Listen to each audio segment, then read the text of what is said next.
Oh my goodness, where the sound teliko. I'm sure kati mumpulira bulungi. Yeah, you guys mufuna bulungi.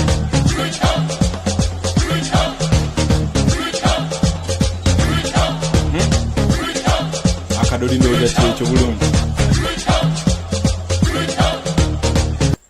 Akadodi ndoza kyekyo bulungi.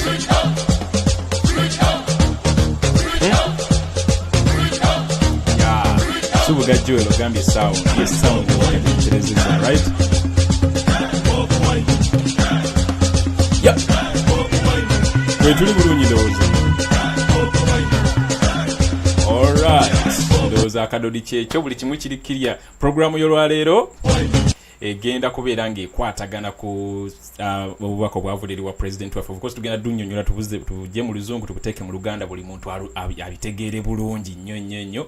Of course nokuba tochi mu bigambo by'omukulu awera Mpuuga awera gamba gede bigambo bingi nnyo ebitasuubirwa na musajja nga ye naye byonna byogera. Of course kati ebitiibwa babyeyambule nababiteeka bonene tugenda kuwa amakulu message ya president kuba yabadde nkulu nnyo ezo reasons 10 zawadde najjayo kale ne information nyingi nnyo abantu gye badde batamanyi kwa abantu abadde batambulira mu bulimba ku nsonga eno.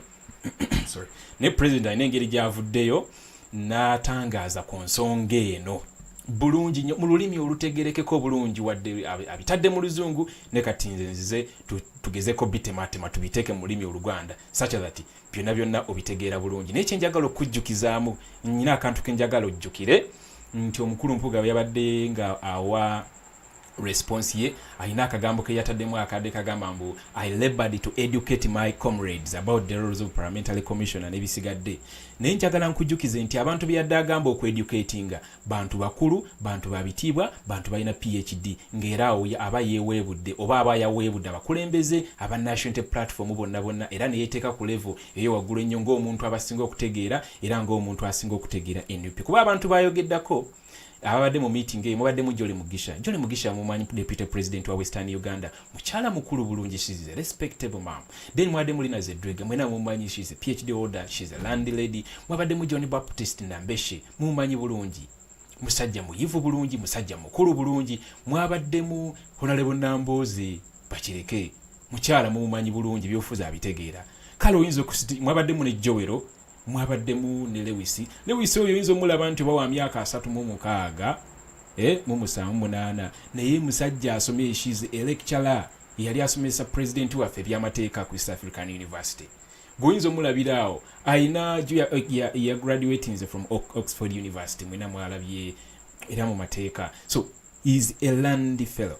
Toyinza muweebula muteeka ku level eyo musimanyi omusomesa rorozi za Parliamentary Commission and all that kind of a thing. Mwabadde mu Joe ne Joero yo naye bitabo abikutte president wa Fuenzo mulabiraawo. So kati neewunyiza the person of Mpuuga okuvaayo n'agamba I labored to educate my comrades about simanyi bikimbu mbu bro yaweebudde nnyo obukulembeze bwa NUP n'olwo ne wabadde ayogera badde omuwulira nga balengeza ekibiina kwega bagenda ne bareducing ekibiina ku president waffe olw'okuba munnange yali muyimbi tebamulaba of course naye balina okurepresentinga ekyo kye ba professinga kye bali nga bwe bagamba ab'ebitiibwa. Ngambye kanjire mu kooti eri gye baalagira ogirengera ngambye waliwo nange katuzambala ate buvukabuka banazambala basooke batukubire mweze kooti zaabwe naffe tuzina tusobola zambala n'oluzungu ne tulwogera. You get a point. So ate era n'ebitabo twakola ki twabisoma sigamba no tetubitegeera byebakola ki byebakweka mu luzungu. N'ekira kinjagala obajjukiza nga tunaba kugenda deeper into this show JB Mwenge Talk Show olwaleero. Buli wewulira omuntu ng'akozesa ebigambo bingi nnyo okunnyonnyola akantu akali simple manya abeera alimba. Ebisente baziyise service award ne baziyita gratuity baziyise ebintu bingi simply because Mpuuga lawyer abalo yabeera bagezaako okukozesa ebigambo bingi nnyo. Kyolanga yavuddeyo ne statement egamba mbu simanyi ekiwandiiko ekyafulumiza NUP kyabadde signed just kuleetayo busongasonga katwalwadde ku CBS abireeseemu ate Buganda nolabirira nga they are not explaining the real issue of lwaki bakuwa ssente ezo zaali constitutional under which constitutional amendment where is it stipulated in the constitution of Uganda nti leader of opposition walivaako alifuna package ya sente bweziti Winnie Chizo olwalira avuddeyo n'akutegeeza nti yewe yali ava mu parliament screenshot yi yagambye this was a recognition, it had no monetary value to it, an accolade, a calendar, diary and a bag, forever humbled by the kind gesture of Uganda Parliament. This tweet agikotinzeeko nga tulimindinga olunaku lwamu award eyo era yagikola on the 14th of January 2022 era nagamba I am tremendously humbled for having been selected for this award. The biggest honor goes to the team that I tirelessly worked with during my tenure as the leader of opposition in the 10th parliament. That was Winnie Chiza. Tayogera bigambo bingi wabula abadde asigira public ekifaananyi nti nze nange ezo sente sakola kisagifuna olakwali tasobola kuvaayo in that line. N'abakulembeze abali ku ludda l'opposition abaliko ba leaders of opposition abavudde ne batestifying ne bagambye ezo sente tuzifunanga. So kati mwami Mpuuga ne timu ye bagezaako nnyo okukozesa oluzungu lungi n'okozesa platforms nnyingi nnyo nga bakozesa oluzunguzungu olungi nnyo justifying misuse of this misuse of public office. There is no justification you are going to give for taking 500 million shillings Ugandan payers' money. There isn't a single reason. Again, ku justifying ekikolwa ekyo teriyo. It was unconstitutional, it was illegal, kwegamba kikolwa si kirungi. Era nga president wa leero avuddeyo n'ashedinga light ng'ayita mu nsonga zibadde 10. Ensonga zizaawo tugenda ziyita bulungi. Ensonga 10 ng'asigira abantu ekifaananyi lwaki sente zino 10 reasons why the 500 million shillings to Honorable MATHIAS Mpuuga was an act of corruption and the abuse of office. President ebigambo abisengeka mu luzungu olutali lukakali nnyo kuba tayagala kubuzaabuza abantu. Ogenda kulira ekigambo kye sibye bine bya Mpuuga bagenda oteekamu ebigambo ebikakali just babuzeebuza abantu. Ekigambo ekimikinga ekigambo kimu nga kina meanings nga mukaaga ababuzaabuza abantu n'ateekamu bugambo gambaawo biki just kubuzaabuza bana abantu bawansi kuba kimanyi bulungi nti no abantu abasinga tebasoma biwandiiko ebire tebagala kwetawanya n'ebigambo bya luzungu bingi. Ne president waffe atemye ensonga mu luzungu luli olw'omuntu wa wansi kuba kimanyi bulungi nti no not each and every Ugandan got a chance of having an education. So tugenda kuyita mu kiwandiiko kino tukijje mu luzungu ate tukiteeke mu Luganda. Ninga mwasibye mutya je muli. My name is JB Muwonge and this is the JB Muwonge Talk Show. Today of course is the 2nd of March 2024 and this is our official YouTube channel. I always remind you that we have our Facebook page that's in the same names, JB Muwonge, Twitter account, website www.jbmuwonge.com, our podcast JB Muwonge podcast, that is Uganda's Journey to Freedom. Then we have TikTok everywhere. Gwena yona gyogenda. Nenga kyensooka okubaga magazine diving deep into today's talk show. Thank you for tuning in wherever you are, those from London, United Arab Emirates, Washington, South Africa, Somalia, nginanira mu insights nga waliyo n'abawuliza okuva Somalia, Egypt, Cameroon, Ghana, basically from Africa and the elsewhere outside the African continent. Thank you for sparing your time. Nobeera ngo tuning in to listen in and also spread the message. All right, let's get started. Kamaro jisikayo wana.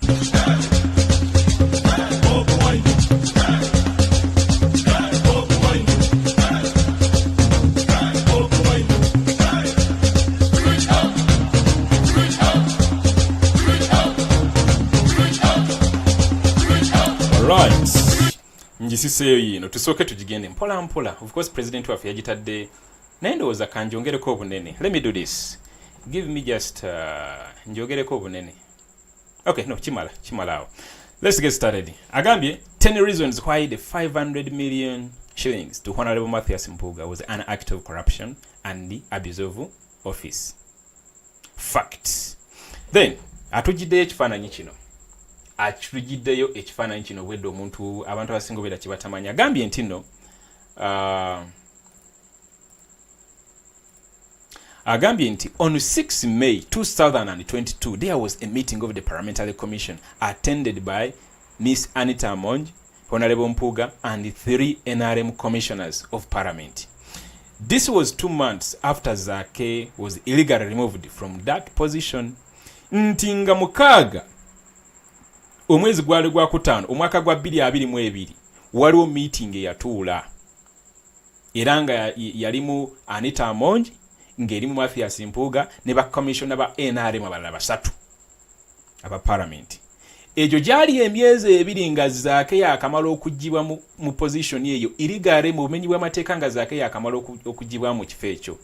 Nakugamba nti nno, in that meeting these leaders awarded themselves a collective amount of 1.7 billion shillings.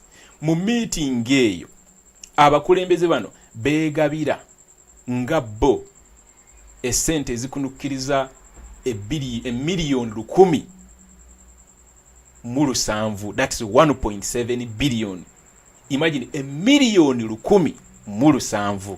Nagamba nti Honorable Mpuuga was allocated 500 million shillings, while the other 3 others were each awarded 400 million shillings. It was not until the minutes of the Parliamentary Commission were leaked to the public almost 2 years later that we all got to know about this.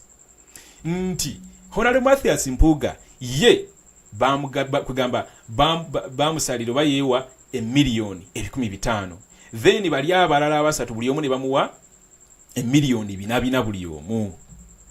Of course wano kiraga nti amawulire gano president badde bagamanyiiko okitegeera naye of course badde tebalina bukakafu until juzi minute season za meeting eno wezaliikingiddwa to the public. Kati gwe soka weebuuze omuntu eyaliikinze information eno jjukira no meeting yalimu abantu abo gwe soka weebuuze eyagiriikinze kyolanga oyinza okukola date mu nzikiza naye ate n'avaayo mu lwatu nga totegere na kutegeera ani amugjeyo. Kati gwe kyolina okumanya nti bana basajja bakola naawe eddiiru naye nga bakimanyi bulungi nti na the end of the day basobola okukulabisa in one way or the other. Nayagadde nnyo message ya Joero nga agisindikira abakulembeze nti bannange obutego obungi ne bannange tubuuka obutego obwo. Kati gwe manya none yalikinze information yeno yadde ayagala kukola ki ku exposinga buli yake buli mu parliament nga naye bimutamye n'agamba naye omanyi let me expose this abantu bakitegeere maybe wajja kubeerawo omuntu abaako kyakola. Kyolina okumanya president waffe ba leadership ya National Platform yo yakoze ogwayo NRM tesobola tejja era gwasuubira nti no there is action that is going to come from the NRM party. You are dreaming. There is nothing Museveni kyagenda okukola ku nsonga eno kuba si gwe gusoose. For them this is normal. Kyobola banga bakiwolereza n'okiwolereza. You get a point. Let's continue. Nagamba upon return to the country, I convened an urgent meeting of senior leaders of the party, who included Deputy Presidency. Wayogera Deputy Presidency, abayogera ku Jolly Mugisha, that is the one for Western Uganda. Abayogera ku John Baptist Nambeshe, that is the one for Eastern Uganda. Abayogera ku Lina Zedriga, that's the one for Northern Uganda. Abayogera ku MATHIAS Mpuuga, the one for Buganda region. That meeting also included the Secretary General and the Deputy Secretary General, the current leader of opposition, that is Joel Senyonyi, the National Treasurer, Honorable Muwanga Kivumbi and Honorable Betty Nambooze. They also invited Honorable Medard Sseggona, who unfortunately was unable to attend. Meeting eyo yabaddemu we yakomawo okuva ebweru ng'akomyewo okuva wabweru wa Uganda kwa mujjukire mwenna abadde wabweru wa Uganda. Bwe yakomawo okuva e Bulaaya n'ayita meeting eri agent ey'aba senior leaders abakulembeze abali mu NUP era nga mwalimu ba deputy presidents be mbakumenyedde amanya, mwalimu Joel Senyonyi, mwalimu secretary general, deputy secretary general, mwalimu Muwanga Kivumbi, mwalimu Betty Nambooze ne Medard Sseggona baamuyita naye teyasobola kukola ki, teyasobola kubeeramu mu meeting eyo. So President Nayongera agamba, in the presence of these leaders, Honorable Mpuuga admitted that the leaked minutes were genuine. He admitted that it was wrong and immoral and apologized for the same. He regretted his crimes and categorically stated that, in hindsight, he should never have involved himself in such. Nti mu meeting eno, before abakulembeze abo bonna abali mu meeting abo mbakumenyedde, MATHIAS Mpuuga yakkiriza kwa bamubuuza minutes zino zirikingiddwa kuva mu Parliament bituufu n'agamba bituufu era n'agamba nti nno yeetaba mu kikolwa kino era ne yeetonda okubeera nga yakyetabamu era ne yejjusa nti yandibadde mbutuufu si ye abeera nga yali part of ekikolwa ekyo. Bino byali mu meeting era n'agamba yejjusa teyandikibaddemu teyandibadde ye kubeera nga ali part of that. Ebyo nanga biwedde n'agamba President atugamba he was strongly advised to step down from the commission in public interest because that is what leaders do. He requested for some time to consult with and prepare his family and other stakeholders, which we agreed to because it was only fair. Nti bamu advising a resigning mu kifo ekyo a stepping it down ifo kyo bwa commissioner. Of course ku lw'obulungi bw'ensi yaffe because abakulembeze ekyo kye bakola kiki bakola nga bakoze ebikolobero ng'ebyo. Ye n'abagamba nti no mumpeeyo kaakaseera nsooke preparing kugamba family yange n'abantu bennyinako obuyinza here and there oba bennyinako enkwatagana wano ne wali ne bakkiriza obudde obwo ne bakola ki bwe baamuwa obudde yabwesabira era ne babumuwa. Kati wano wenjagala okwotingirawo bonna abadde bavaayo bagamba mbuno ensonga mwagirashingisa simanyi temwandirashinze simanyi mwandibadde mukiwa obudde. Bro, you need to read beyond these words because now this is the official communication of what transpired in the meeting.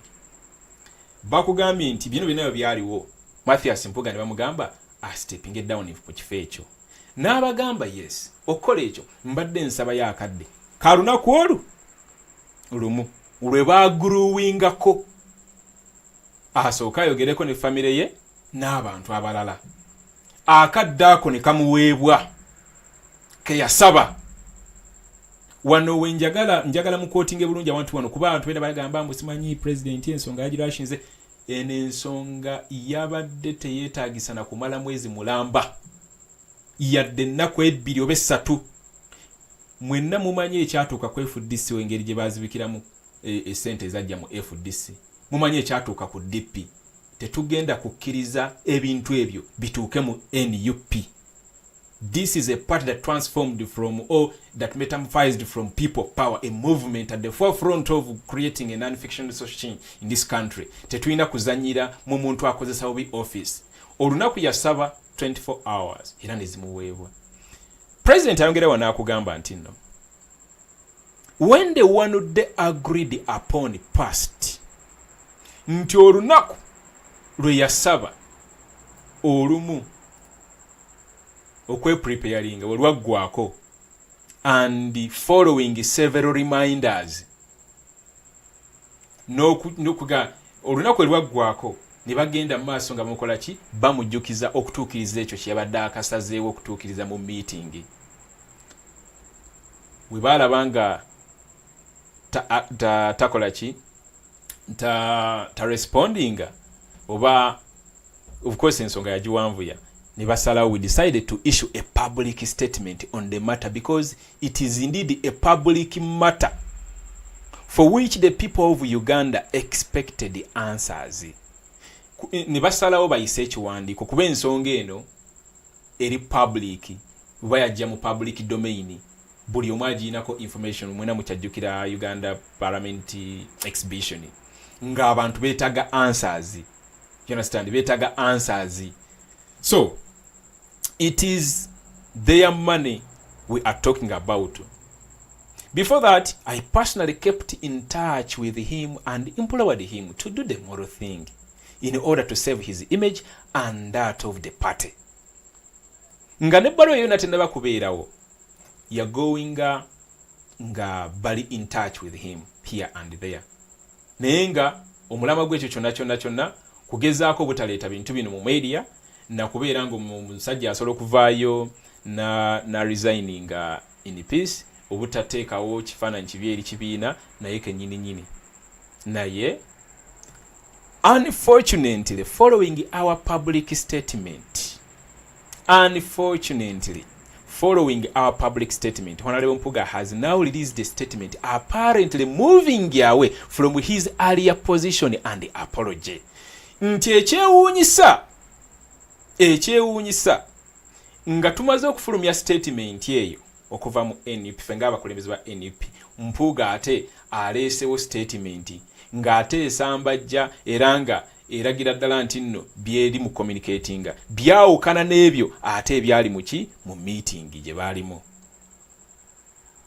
President Ayogena agamba nti his statement does not address the real issue of the 500 billion shillings and instead indirectly tries to justify this extreme act of immorality and corruption. Ntino statement ya Mpuuga wogisoma yonna kwegamba tejjayo kifaananyi kituufu ekya miliyoni 5 ze yatwala, wabula ategezaako kukakasa lwaki sente ezo yayina okuzitwala, sente ezo ezitali actually mu mateeka yayina okuzitwala. Ndoza banange mumpulira bulungi. I'm very loud and clear. Let's continue. Kati, I have noted that some people do not have the full context of this matter, hence the need for this clarification. President agamba nti nno alabye kuba naye afollowinga bulungi ensonga eno nti abantu abamu tebamanyi bugazi bwa kintu kino, yensonga lwaki avuddeyo n'agamba nti nno kateekewo okulambulula ensonga eno, kuba abantu abamu badde babuzabuziddwa nga tebamanyi, kwa abantu abamu badde balowooza ssente bazimuwadde at the end of ng'avudde ku bwaki, badde bamanyi nti nno ebyo byonna byabaddewo ng'amazeeko ekisanja kye. Bino byaliwo mu Meeyi wa 2022 mu Gwakutaano nga 6 oba okitegeera, tuli mu 2024. Ofuna bulungi, abantu abamu badde balowooza nti nno byabaddeyo jjo. Eno meeting yaliwo mu 2022. Kyekugamba nti president abadde abimanyi naye nga tayagala kukolera ku propaganda. Kati mwe balowooza nti no yarashinze, eno ensonga ebaddewo nga bagimanyi. Sigamba nti no babitegedde jjo. Nawulidde waliwo omukyala addamye nti president simanyi yarashinze ensonga eno, simanyi biki bandigikutte, simanyi biki. How you identify someone who has misused the public office? Make sure that you use that as an example the rest of the others. Aberenga example nti nze mu leadership yange tetugenda kukkiriza muntu akosa obi office, tetugenda kukkiriza muntu ajajamya sente za muwi wa musolo. So mwalowooza nti nene ensonga yabadde yajjo, nedda. Ensonga president adde agimanyi naye nga badde bagimanyi, sigamba nti bagitegeddeko jjo paka obukakafu bwavuddeyo. So that is it. Here are 10 reasons why this money heist was illegal, immoral and wrong and totally unexpected from a person we delegated to represent our values in Parliament and lead the charge against corruption and misuse of public resources.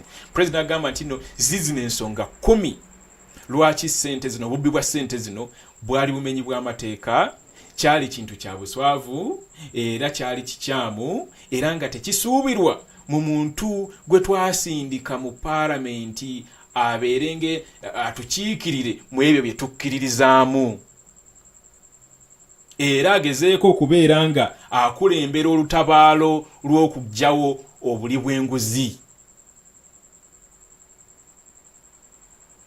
Oba nfuna bulungi. Kati president reason number 1 yino kati wano translation ebetandise wano wewali ekinyusi, era njagala osooke ogiremu ne ku nsingo bw'oti oterere bulungi nnyo ne munno osooka omuyite nange kankolemu kano bwe kati manyi waliwo abatera okukola kano ba president yatera okukakolaako. Yes, katuterere bulungi, katutandise. Reason number 1, as all leaders of the opposition have confirmed, none of them ever received a service award. What was special about the service of Honorable Mpuuga to warrant a service award that was never given to his predecessors? Akugambye nti nno ng'abakulembeze abadde ku ludda oluvuganya bonna bavuddeyo ne bayanja ensonga eno mu public nti tewali n'omu yali afunye ku ssente ezo era yali afunye ku award eyitibwa service award. Era nga president abuuza kiki ekyo ekyenjawulo ennyo ekiri ku Mathias Mpuuga, kintu kye ekyenjawulo ennyo kye yakola kwegamba ekimuteeka mu ttuluba ly'okubeera nga y'omu ku abo abasobola okufuna service award eyali teweereddwa oba eyali teweebwanga etaaweebwa bali abaaliwo. Secondly, even if Honorable Mpuuga and the 3 NRM Parliamentary Commissioners had done anything exceptional, would it be up to them to sit and award themselves for the job well done? Nagamba nti newe kyandibadde nti Mpuuga n'aba NRM bali abalala abasatu nti newakubadde nti baali maybe singa newe bandibadde bakoze omulimu ogw'enjawulo kale kyandibadde kya bugunjufu bo bokka batuule batuule beegabire ssente ezo bonga bo ku mulimu omulungi gwe bakoze. I mean, it defeats basic logic for anyone to say they are awarding themselves, moreover with the hundreds of millions of taxpayers' money. Nti kyewuunyisa nti omuntu asobola okugamba ali mu kwegabira ssente ate nga za muwiwo wa musolo empitirivu ennyo. Does that mean every public servant should now sit in his office and allocate some money to themselves for feeling good about themselves and the work well done? Nti tugambe nti no, buli muntu akolera gavumenti public servant kati kusaawa eno buli omu atule mu office ye yeetemere ssente era ye allocatingire ssente yeetemere omutemwa gwa ssente azeegabire ku mirimu gy'abaakoze. Golaba kiba kikola. Okay, buli muntu mu office one president kyalinga ategeeza nti no kale uva ku kyalida opposition genda kuba ministers genda kuba MPs genda kuba mayors buli omu atule mu office ye abereko ssente zeyeegabira ku mirimu emirungi gy'akoze. Golaba kiba kikola amakulu. Golaba kiba kintu kya bugunjufu. Kwa bano baatuula aba bana ne beegabira 1.7 billion. Ekintu kyendabye olwaleero abantu they don't care about the taxes they pay. People don't care about the taxes they pay. You guys, let me remind you one thing. Ekibiriti kyogula, omunyu gwogula, sukali gwogula, abeerako markup egenda mu nsawo ya government. That markup has to translate into public revenue or government revenue that has to come back to us as services. Kati zino sente zetwogerako gwe wogula ekibiriti nusu bitano manya kuliko omusolo ngagwa 15 okugenda mu nsawo ya government. Gwe wogula lita y'amafuta manya kuliko sente zino sente zizo. Gwe manya wogenda ogule kooti eno n'ogula olugoye n'oba oguze bereti eno wadde ya NUP kuliko markup egenda mu nsawo ya government gwe kyolina okumanya. Ezo sente ezo zino sente zakimulatinga we ziba ziganye okuwera kuba sente bazikollectinga aba revenue ne bamala ne bazibba ne zitamala kati kwekwewola ebweru. Oba kitegeera kwekwewola ebweru zino sente zizo. Era president akubuuza kati kiba kitegeeza buli muntu akolera government nga alina office gy'akolamu atule butuuzi wali abeereko sente zeyeegabira agambe nti nkoze omulimu munene nnyo kaneeweeyo zino. Does it make sense? President kyakubuuza gwali mu kulaba live sheno ekibuuzo kankize gy'oli era ng'okyalimu akawolereza ebintu bino. Gwolaba buli muntu akola ekyo kale, gwolaba kiri moro, gwolaba kiri ligo, gwolaba kisaanidde. Kyekibuuzo ekyo. Tugende ku reason number 2. In the widely shared minutes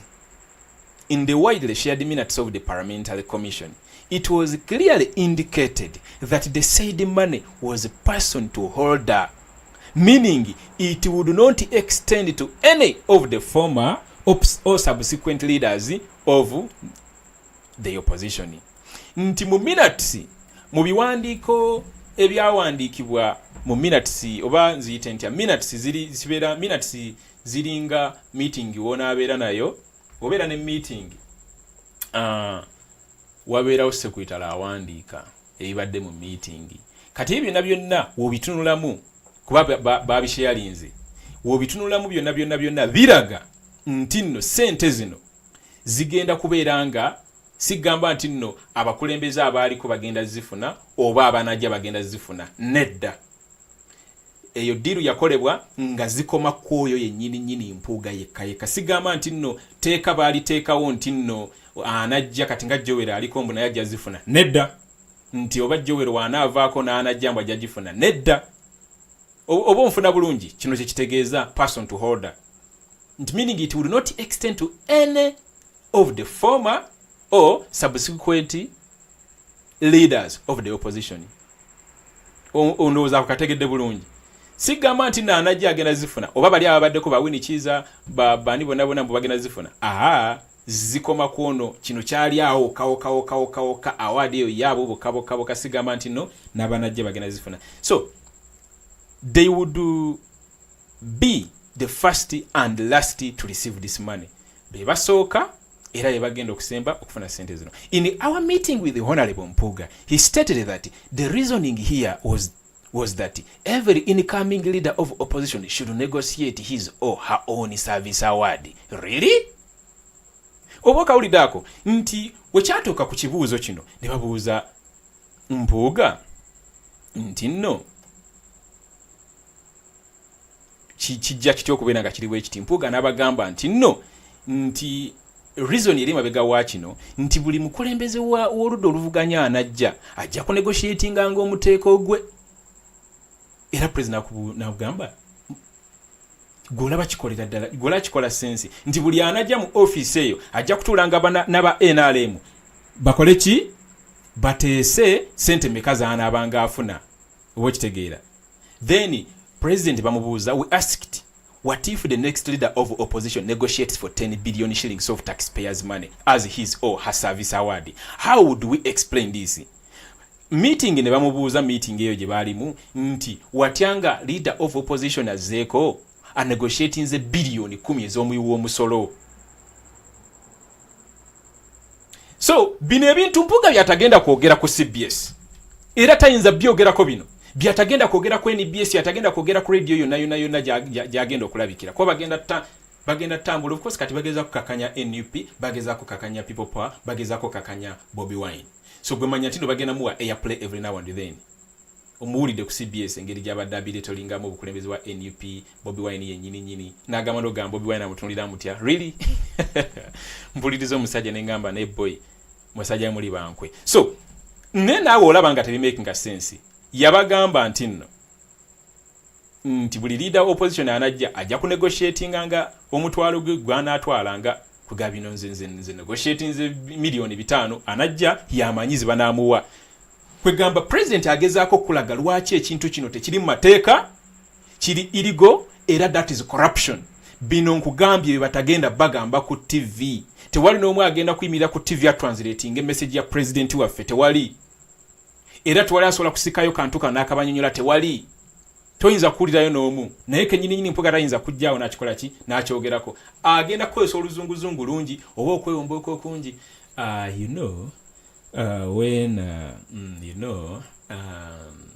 Abantu bano sigenda kulembera abantu baana bato NUP tewagijjamu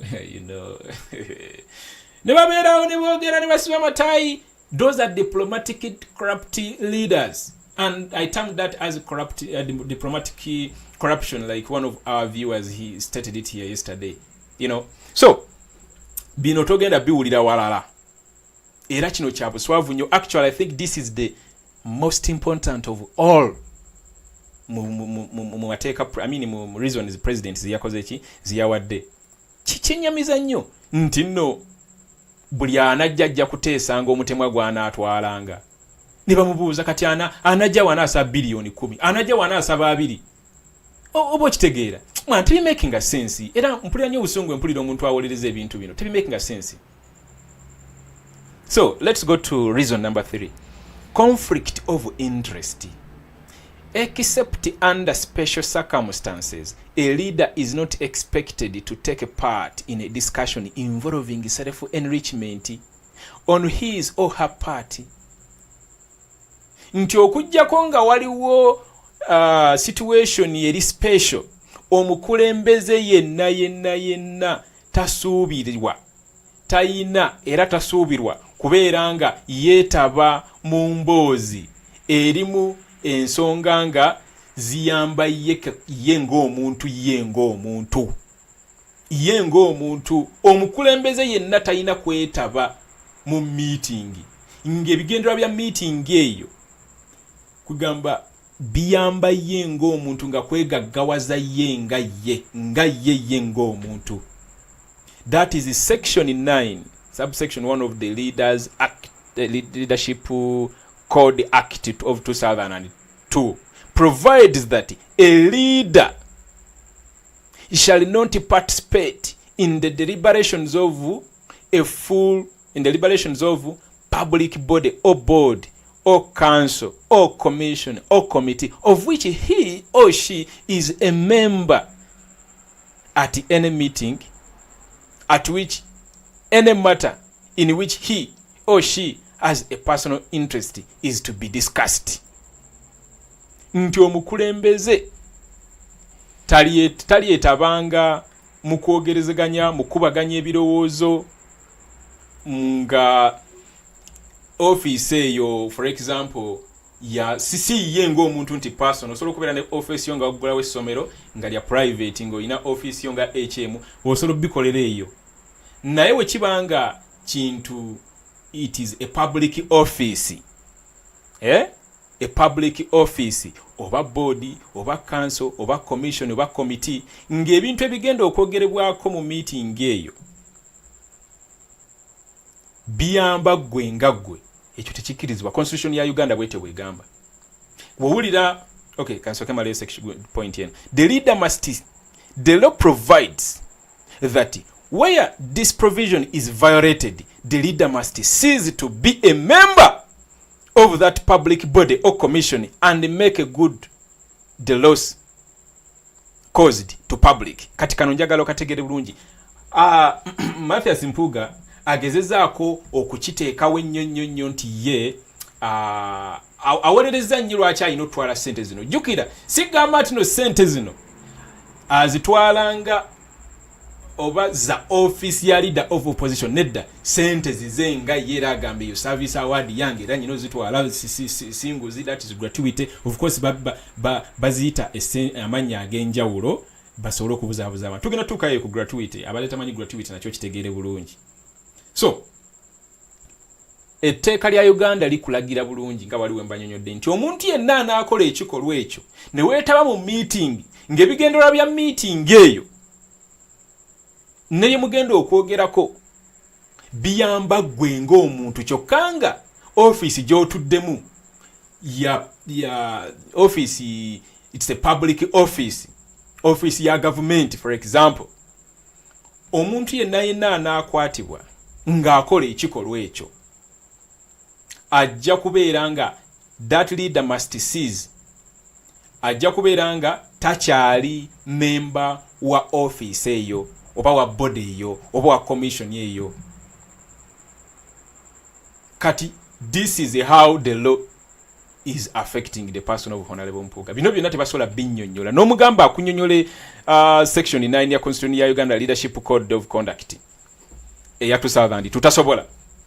Tasobola kuba wano kabaka mukwata bagenda babuzaabuza babazeeri, you know. Aline Shafs, thank you very much. Thank you. Singana abala bakolanga bwokoze. Yes. So, nkugambi togenda kulira omuntu akunyonyola bintu bino. Kyolanga president yabitadde mu biwandiike singa abiyogedde bwogeze. Yagambe kabiteeke mu buwandiike, abamawulire babikopi babiteeke ku website zaabwe, abasobola okubikola mu podcast babikole mu podcast, banyonyola abantu. And this is what I'm currently doing. Obo nfuna bulungi. Tewali gyogenda kuwulira muntu akunyonyola kintu kino ku radio wadde presenter tagenda kubuuza kibuuzo nga kino nti naye obukulembeze ng'oli mu office busobola okulagira okutula ne bakulembeze banno ne muteesa mwegabire ssente oba mwewadinge nga mulwo omulimu gwe mukoze bwetyo tekali weriragira tasobola era tuwano omwayinza kukola kibi mu buuzo bino. So tugende. This is intended to prevent abuse and to ensure that decisions are arrived at objectively and legally. Nti kino kikolebwa of course okubeera nga tewabeerawo okukozesa bubi office era nga decisions zonna zikolebwa mbutuufu bwazo. Oba nfuna bulungi bweti constitution bweyaffe bwegamba naye olw'ensonga tuli under dictator Museveni, the laws are important. The constitution is important. The constitution actually doesn't even function. Mumanyi bulungi nti every now and then Museveni agenda ayuzamu olupapula oluno lumukolera ngayuzamu. So if we delegate you to represent us, to represent our values in the parliament, nokola bino ngate feteka tulitegera bulungi kugambye bana abaana bazanyiramu.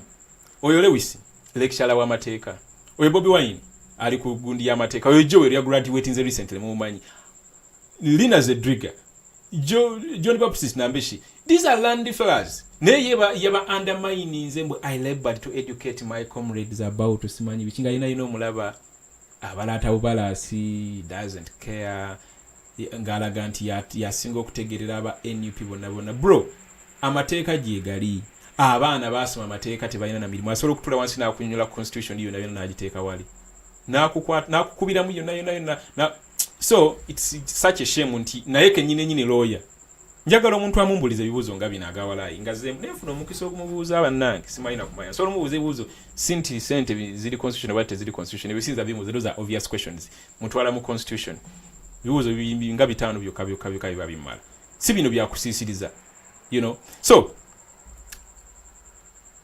netweyongerayo President wanagamba, if Honorable Mpuuga had excused himself from a discussion regarding these personal monetary benefits, it would perhaps mitigate the problem.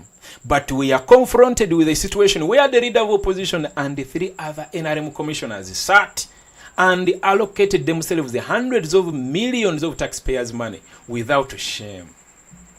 They themselves determined how much they deserved. How can anyone justify this?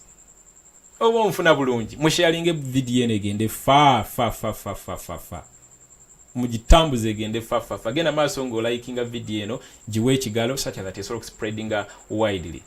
So president agambye wano nti singa Mathias Mpuuga teyetaba mu meeting eno erimu okwegabira essente kyandibadde kugamba tekireetawo bizibu bino byonna naye president agamba kati tusanze obuzibu nti tuli mu mbeera nga abadde leader of opposition ne ba commissioners balala basatu aba NRM baatuula ne beegabira millions ne millions z'omuwi w'omusolo kyekintu ye predicament president gyalimu wamu ne NUP ekintu ekimenya amateeka nga constitution yaffe bwekola ki bwegamba nakwongera nagamba nti bo bennyini beesalirawo sente mmeka ze badeservinga ze balina okufuna nakubuuza muntu ani ayinza okunnyonnyola n'akakasa nti kino kituufu gwe wenna ali eyo ng'osobola okukakasa media lwaki kino kituufu genda mu maaso ng'okakasa era president kibuuza era this is the question. Anything that ends with the question mark is a question. Akugambi, how can anyone justify this? Obo mfuna bulungi. So, yena ali eyo kuba nalabya abantu nga bawuliriza ow'ekitiibwa Mpuuga nga bamuwuliriza bulungi nnyo.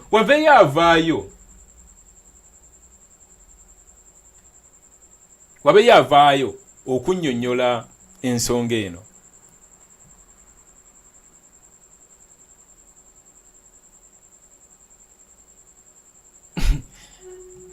Alright, comment section njagidda mwedda kubejja na kumbuzaabuza. Waliwo wana ebintu byetwogera batabitegeera bulungi. Bana bagambye njogera Luganda. Kakoza Andrew, njogera Luganda na Luzungu. Saagala kuteekamu ate Lujapana Luchina. Tukugambye nti nno tekiri mu mateeka constitution yaffe. Tekikkiriza. Muntu nga yo omuntu okutuula ne yeesalirawo ng'ali mu public office. Ne yetemera sente zize kimenya mateeka constitution yaffe wete weegamba. Genda osome constitution yaffe ogitegeere bulungi. Section 9 of the Leadership Act of 2002 gendo ogisome bulungi bino si bya palapase wano tetuli mu bya palapase nti kwogera bwogezi nedda. These are facts oba kitegeera. So tugende ku reason number 4. The minutes of that particular meeting state that the 500 million shillings would be paid to Honorable Mpuuga regardless of length of tenure. Meaning that even if he was to serve for only 1 year, he would receive this exact amount. Ntino ekiwandiiko ekyava mu ekiraga ebyava mu meeting eyo kiraga nti $5,000,000 zino zaali zina okubanga ziweebwa Mpuuga wadde oba nga tekyekuusiza kubanga kiri amazenga asavinga niwe yandisavinze emyezi 3 oba mwaka gumu oba weeks 2 ezo sente ngazifuna era ezo zonnyini $5,000,000 bwe kitwe kiraga mu biwandiiko ebyava mu meeting eyo. Those likening it to gratuity are there for wrong, because gratuity is calculated on the basis of how long a person serves in a particular office. Nti abo abakyekuusiza ku gratuity nti akasiimo bafu era si batuufu olw'ensonga akasiimo kakalculatingibwa okusinziira obuwanvu oba ebbanga lyobadde mu kifo ekyo ba mu office eyo. Gratuity, in any case, gratuity is paid to someone at the end of their term of office and not during their term. Nti n'akasiimo kano kaweebwa omuntu nga amaliriza obanga avudde mu office eyo wabula singa akyali. Gratuity must ideally also come in the letter of appointment as one of the entitlement of an office. In this case, the discussion of the service award came mid-term. So, wano president akunnyonnyola ku kintu oba ku nsonga yabo abayita ssente zino akasiimo oba gratuity. Ate n'engeri gy'okalculatingamu gratuity li different. Oba abasinga muyimanyi wano kuno kuliko abaami abakulu bemmanyi abali respected, sagala bogera manyi abawangalira mu abawangalira mu London, abawangalira mu America, abawangalira mu eggulu, abawangalira bukomansi bebatera okunkubira ku masimu. You guys nkimanyi bulungi mumanyi ebintu bino. Gratuity musolo genda action nga munyonyola n'abantu abala batabitegeera.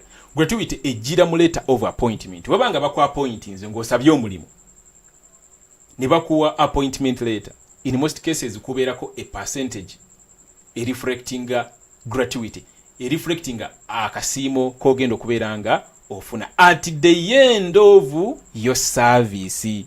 Naye kati bino biboogerako bano Mpuuga bino simanyi service award byaliwo mu May ya 2022 which was mid-term. Kati does it really make sense gwe kugwa ali mu kuwolereza ebintu bino, ali mu kuwolereza abasajja bana bagabana sente z'omiwa omusolo, golabanga kiri mmoro, golabanga kya omuntu okukiyita gratuity, of course aba yeekwese bwekwesi kubuzaabuza abantu oba ofuna bulungi. Gratuity ejira mu letter of appointment. Ate eba yeekuusiza ku bbanga lyogenda okusavinga. Naye bakugambye wano nti nno ku Mpuuga mu buwandiike wali ebyawandiikibwa mu meeting eyo kiraga nti nno essente ezo zimuweebwa era zalina kumuweebwa oba asavinze omwaka gumu oba mwaka gumu n'ekitundu, they don't care. $1,500,000. Then bali abalaba NRM buli omu n'afuna bina. The moral thing Mpuuga kyandikoze kwe kugaana sente zino n'agamba nedda zino sente zami wa musolo n'ateekawo n'ekibuli ekyamaanyi. Relatedly, would it be moral for the leader of opposition and the other commissioners to earn their gratuities as MPs and also award themselves the service awards at the same time? And the taxpayer is expected to shoulder both burdens. Nti golabanga kyabugunjufu leader of opposition ne bali aba commissioner ba NRM okufuna akasiimo ako aka MP atera ne bagattako ne bino simanyi service award akaseera kekamu era nga sente zonna mu musolo ya ino zisasula gola kiba kimaking sense. Kino kine bagambye nti abantu bali mu defendinga ebintu bino simanyi oba they care about the huge taxes they pay. I don't know whether they care about the taxes they pay. Era omuntu awaliriza Mpuuga siddamu nenkulira ngooza simanyi amafuta galinnye mbusimanyi ebiriti bya bay simanyi amafuta ga bay. Kyobalanga nabagamba you guys mu Uganda yaffe eno nsanyukanye ebintu nga birinnye kisaana ebintu ne birinnye abantu ne tuddamu ku magezi. kwawulira omuntu ng'awolereza ebintu nga bino zino ssente za muwi wa musolo ssente zino gwasasa bw'ogenda n'ogula ekitabo kino kuliko markup egenda mu nsawo ya gavumenti bw'ogenda n'ogula essimu eno kuliko markup egenda mu nsawo ya gavumenti ze zino ssente ze twogerako iffe tuzisasula ffe bannayuganda abali ebweru n'owoosindika ssente ng'okozesa sendiweewe oba okozesa Zaake kubeerako markup egenda mu nsawo ya gavumenti intaneti yo bagiteekako omusolo buli kimu bakiteekako omusolo gwe omusolo gwe osindika emitwalo oba 5 oba bakucharginga sente meka part of that money is what accumulates to this amount bano zibali mu kwegabira gwe nodde eno tandika oga nti nedda you see tukyalina omulimu munene nyoze kamba bulire okweducating ourselves about what is right and what is wrong tukyalina omulimu munene nnyo tugende ku reason number 5 legality. There is no law which provides for service award to a leader of opposition and the other parliamentary commissioners. Tewali teeka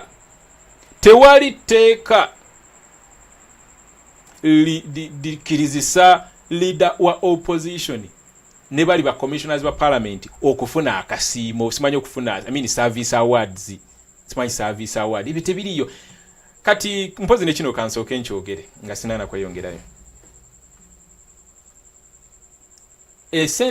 esente zitali makulu matuufu bagenda zituuma amannya mangi neewuunya lwaki abantu babuzaabuziddwa n'okubuzaabuzibwa tebagenda ziyita sente oba tebagenda giyita corruption obadde oyagala NRM eveye giyita corruption nti okay we are giving ourselves simanyi biki no oh we are sharing among us we are robbing or we are misusing public office with the 500 million Ugandan shillings no bagenda zisabika mu mannya ag'enjawulo kati bakiise service award ne wano bagamba tewali teekera wedda buli muntu agezaako kuwolereza mubuuza nemuko tunnyonnyole teeka ki eri justifying abasajja bano okwegabira ssente zino teeka ki eri justifying abasajja bano okwegabira ssente so tewali teeka likkirizisa oba lirimu kigambo service award ku leader of opposition ne kuba commissioners ba parliament.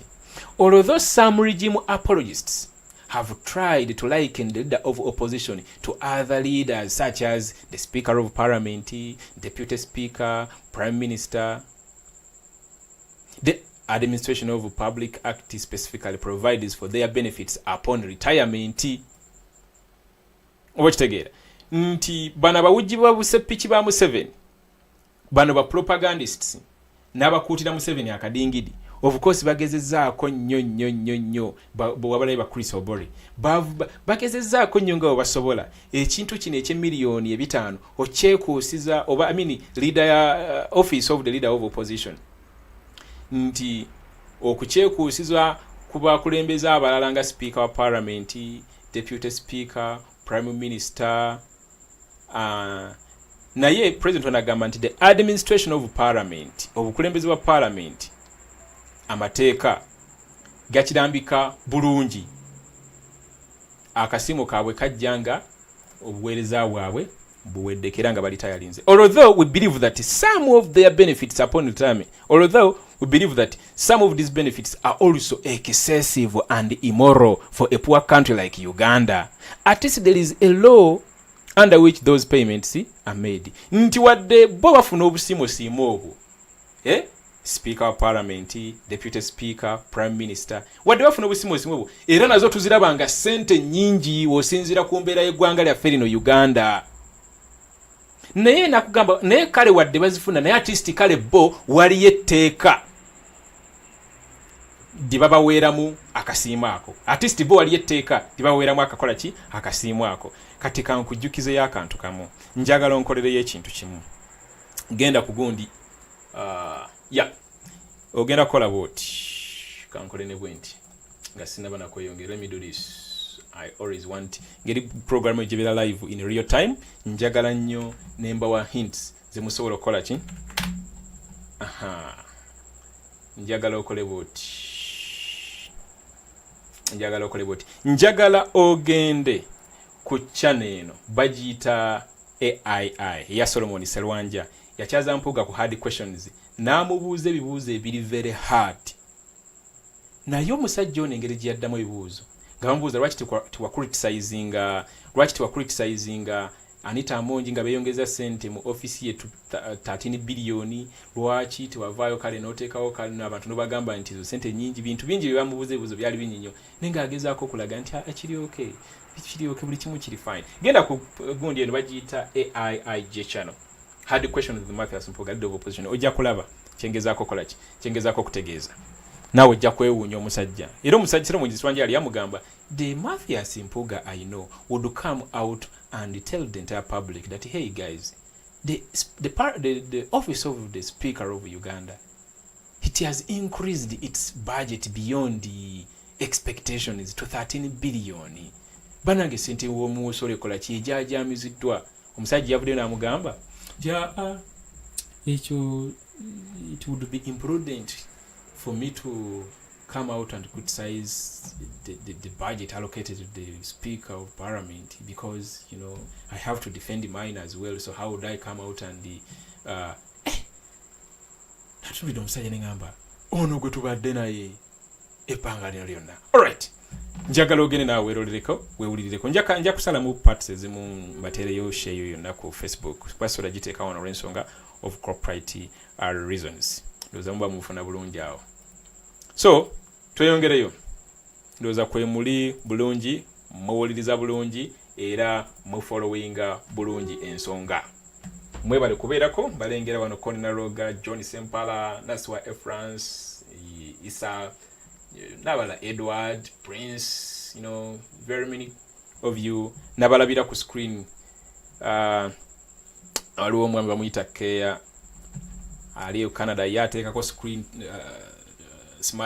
smart TV nasooka abeera alengerera ku smart TV buli kimu akifollowingira ku smart TV ateeka wali n'ateerawo ne bakyaliwo nabona ne bagenda maaso nga bakola ki nga followinga bulungi ensonga zino. Alright, let's go on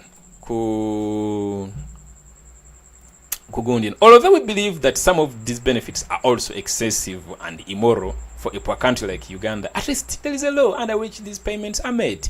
On the other hand, the so-called service award was an extreme case of greed not rooted under any law. The citizens of Uganda would want to know where that money came from. On the other side, bino bawoza mbuno service award mbutuufu kyali kya buswavu nnyo era kigamba kyasukka n'okusukka kugamba kukweyagaliza era nga tekyava mu tteeka lyonna nti waliwo etteeka lye bayitiramu okubeera nga bateekawo ekintu ekyo mu service award ne begabira sente ezo zonna era Abannayuganda bayetaaga okumanya sente ezo zaavaawa 1.7 trillion zaava muki zaava wa Museveni zaava mu nsawo ya gavumenti abakulembeze ba parliament bazi collecting buli omu na contributing nti nze Muwanga Kivumbi contribute yankakadde nti nze gundi collecting gundi nze dombo collecting zino zaavaawa Abannayuganda betaaga okumanya 1.7 billion zaavaawa. We are speaking of a collective amount of 1.7 billion shillings. Under what vote was that money spent? Twogera ku 1.7 billion miliyoni 107 ze twogerako Abannayuganda baagala okumanya zaavaawa era bayita mitendera ki okubeera nga sente ezo bazisaasaanya. Because Parliament, like every other institution, must spend in accordance with the approved budget. Nti Parliament nga bagenda okusaasanya sente zonna zibasaasanya basinziira ku budget eri approved. In addition, the law provides that the leader of opposition is at the same level as a cabinet minister. And no cabinet minister is entitled to a service award during or after their term of service. Nti n'okwongerezaako ku ekyo amateeka gaffe galambika bulungi nnyo nti omukulembeze ali ku ludda oluvuganya abeera ku ttuluba lyerimu ng'erya cabinet minister era nga tewali cabinet minister ayina kubwewa simanyi service award ng'asaavinga obanga amaze. Kyova olabanga Winnie Kiza avuddeyo n'akuterawa n'akugamba yiyo tweet ya Winnie Kiza nti this was a recognition ng'akuteddewo ebifaananyi nga bamukwasa accolade eyo. Era n'agamba this was a recognition, it had no monetary value to it, an accolade, a calendar, diary and a bag. Mugundi eyo mu package eyo gye baamuwa Winnie Kiza ng'amaze olutabaalo lwe olw'okubeera nga yali omukulembeze wa leader opposition ebiseera ebyo. Akugambye nti kye baamuwa yeyo award eyo accolade eyo mwalimu kalenda mwalimu diary n'ensawo. Era agambye forever humbled by the kind gesture of Uganda Parliament. Tebyali mu sente kwegabira mbu simanyi bamwaddeyo milioni bino simanyi bamwaddeyo milioni 5 oba okitegeera. Kati nno kino kiraga kino kiraga abakulembeze balaba ekituufu kuba kati wano abayimiridde ne president waffe Winnie Kiza abayimiridde ne president waffe tasobola kuwagira buli bwanguzi, tasobola kuwagira kozesa obi office. She's a landlady. Buli agezaako okubeera nga awolereza okukozesa obi office Mpuuga kwayoleseza mufere tayokana na Museveni ngeri gyaddukanyiza mu Uganda. So ono Winnie Kiza nkakomeza wabukomye nakabala zedda tweyongere. So netweyongerayo. Very importantly, the Supreme Court of Uganda in 2019 Parliamentary Commission versus William Mwesige held that the Parliamentary Commission does not have the power to impose any charge on the consolidated fund in the absence of a bill or motion generated by extensive arm of the government. Nti kyoyina okumanyera ekyamakulu ennyo nti Supreme Court mu 2019 nga Parliamentary Commission evasinga Wilson Mwesige yasalawo nti Parliamentary Commission teyina maanyi gateekawo muwendo gonna on the consolidated fund nga tewali bill oba motion ereeteddwa the extensive arm of the executive arm of the government. The court went as far as saying that it is illegal for MPs to increase their salaries and emoluments without such a bill or motion. Nti court yayongerayo n'ekugamba nti nno tewali MP era kyabumenyi bw'amateeka omukulembeze wa parliament member of parliament okwongeza sente z'emisaala gyabwe nga tewali yadde motion eyitiddwa oba bill yonna. In this particular case, Anitah Among sat together with the Honorable MATHIAS Mpuuga and the 3 NRM Commissioners and awarded themselves 1.7 billion shillings off the consolidated fund in which Uganda's taxpayers keep their money. Nti nga bino byonna bwebiri byonna in public domain buli omu akimanyiiko. Bano mu kiseera kino bintu in a situation gye tulimu Anitah Among yatuula ne Mpuuga ne ba commissioner abalala basatu aba NRM ne beegabira emiliyoni 107 nga bazijja mu consolidated fund. Abana Uganda esente z'omuwi w'omusolo gwa Uganda gizikola ki kiziterekebwa. The two representatives of the executive, i.e. the Prime Minister and the Minister of Finance, were not in attendance. The two representatives of executive nga wanakugira Prime Minister nakugirayo ne Minister of Finance tebaliwo nga abantu bano begabira sente zino. Naye nakutira mu bracket nagamba not to say that even if they attended that would take away the other illegalities and immorality. Ntekitegeeza nti newe bandibadde weebali nti kyandibadde kituufu kye baakola. So it was clearly illegal and criminal. Mujjukire kaliki nabagambye nti tewali mukulembeze wa government, there is no public servant ayina kutula mu office eyo neyetaba mu meeting ne bannaabalala nga meeting eyo ebigendererwa byayo kwegabira sente ya muwa musibugamba kwalocating nga meeting eyo ebigenda okubeeramu ebirowoozo byonna biyamba muntu sekinnoomu ekyo kimenya mateeka era omuntu ali kikola yenna aina gobebwa mu office eyo. I salute NUP for understanding the law and understanding our constitution. Era I salute the leadership of National Unity Platform. Mpuuga bagezaako kukakanya bino by'amateeka si bya Buganda, mubijje mu Buganda. Ekintu ekyasinze okunyiiza omusajja tayogera ku ssente, ali mu kwogera simanyi bannwanyisa, ate simanyi bapangisa ono, bale simanyi biki ebyo si bye tuliko. Twagala kimu tunnyonnyola lwaki watwala ssente ezo ng'amateeka gonna gakiraga nti nno kimenya mateeka. So tugende maaso. The leader of opposition, like all MPs, and this is actually point number 6, jukira nti ziri 10. The leader of opposition, like all MPs,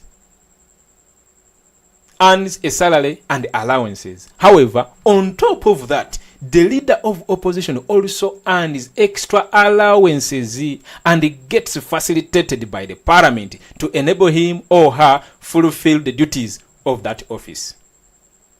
Nti omukulembeze ali ku ludda oluvuganya nga kwotade n'abakulembeze ne bamemba ba parliament abalala bafuna omusaala ne allowances.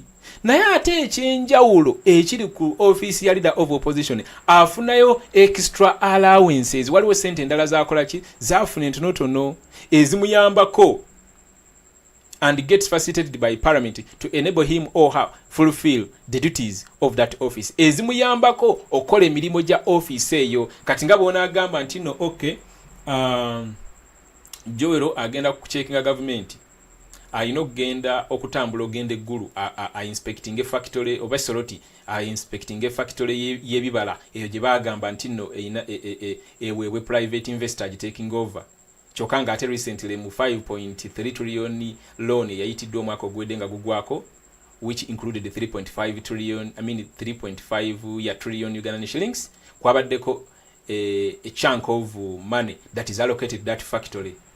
Kyokka nga ate ng'omwaka gutandika government yavaayo negamba factory eyo let a private investor takes it, abeera nga yagivunanyizibwako. Private investor abeera nga yagivunanyizibwako kiba kitegeeza agenda okubeera nga agikola ki agifundinga, wabula si government. Kati Joel wagamba nti no okay, ngenda kuva wano e Kampala ngende mu factory ey'ebibala ngezeeko okulaba kyekigenda maaso. Buno bwa allowance buno bwe babawa bwe bugezaako okuyamba mu transport ebintu ntwebityo. Ye president kyabadagezaako wano kunnyonnyola nti however on top of that the leader opposition also earns extra allowances. Waba asaze ogenda n'ababaka 10, of course buli mwalina omufunira transport oba okitegeera. So zizo allowances agamba extra allowances and gets facilitated by parliament to enable him or her fulfill the duties of that office. What therefore justifies an extra service award for an office which is duly facilitated with a budget for its operations over and above what ordinary MPs earn? President akubuuza kiki ekiteekesaawo era kiki ekibeegabisa service award mu office efuna sente, office eri facilitated by parliament, office erina budget yaayo olw'emirimu gy'eddukanya. Ekyo kibuuzo mukyeddemu bulungi oba kiddemu gwagezaako okuwuliriza ebintu bino, njagala okyeddemu. So tugende ku point number 7. The meeting which passed these illegal benefits sat on the 6th of May 2022. Shortly after Honorable Zaake Francis Butebi was illegally pushed out of the commission, that is on the 10th March 2022. The meeting gye baatuulamu ne beegabira ssente zino yatuula nga 6, mpuliriza bulungi, omwezi gwali gwa 5, omwaka gwali 2022. Nkujjukiza nti abasinga obwedde abali mu kugiraagira okulekaanawo nga bawuliriza balowooza nti no byabaddeyo wiiki ewedde nga Mpuuga avudde ku bwalo nedda bino byaliwo dda, kyolanga it is illegal. President agambye nti meeting eno yatuula nga 6, mwezi gwali gwa 5, omwaka 2022.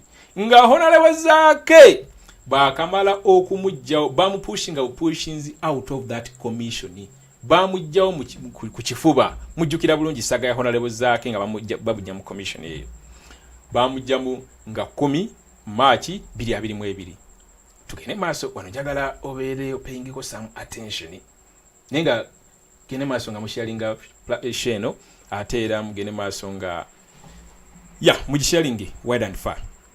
Kati wano bakugamba kano kakulu nnyo. Although Honorable Zaake was previously a member of the Parliamentary Commission who lost his seat illegally, he was never considered for the so-called service award.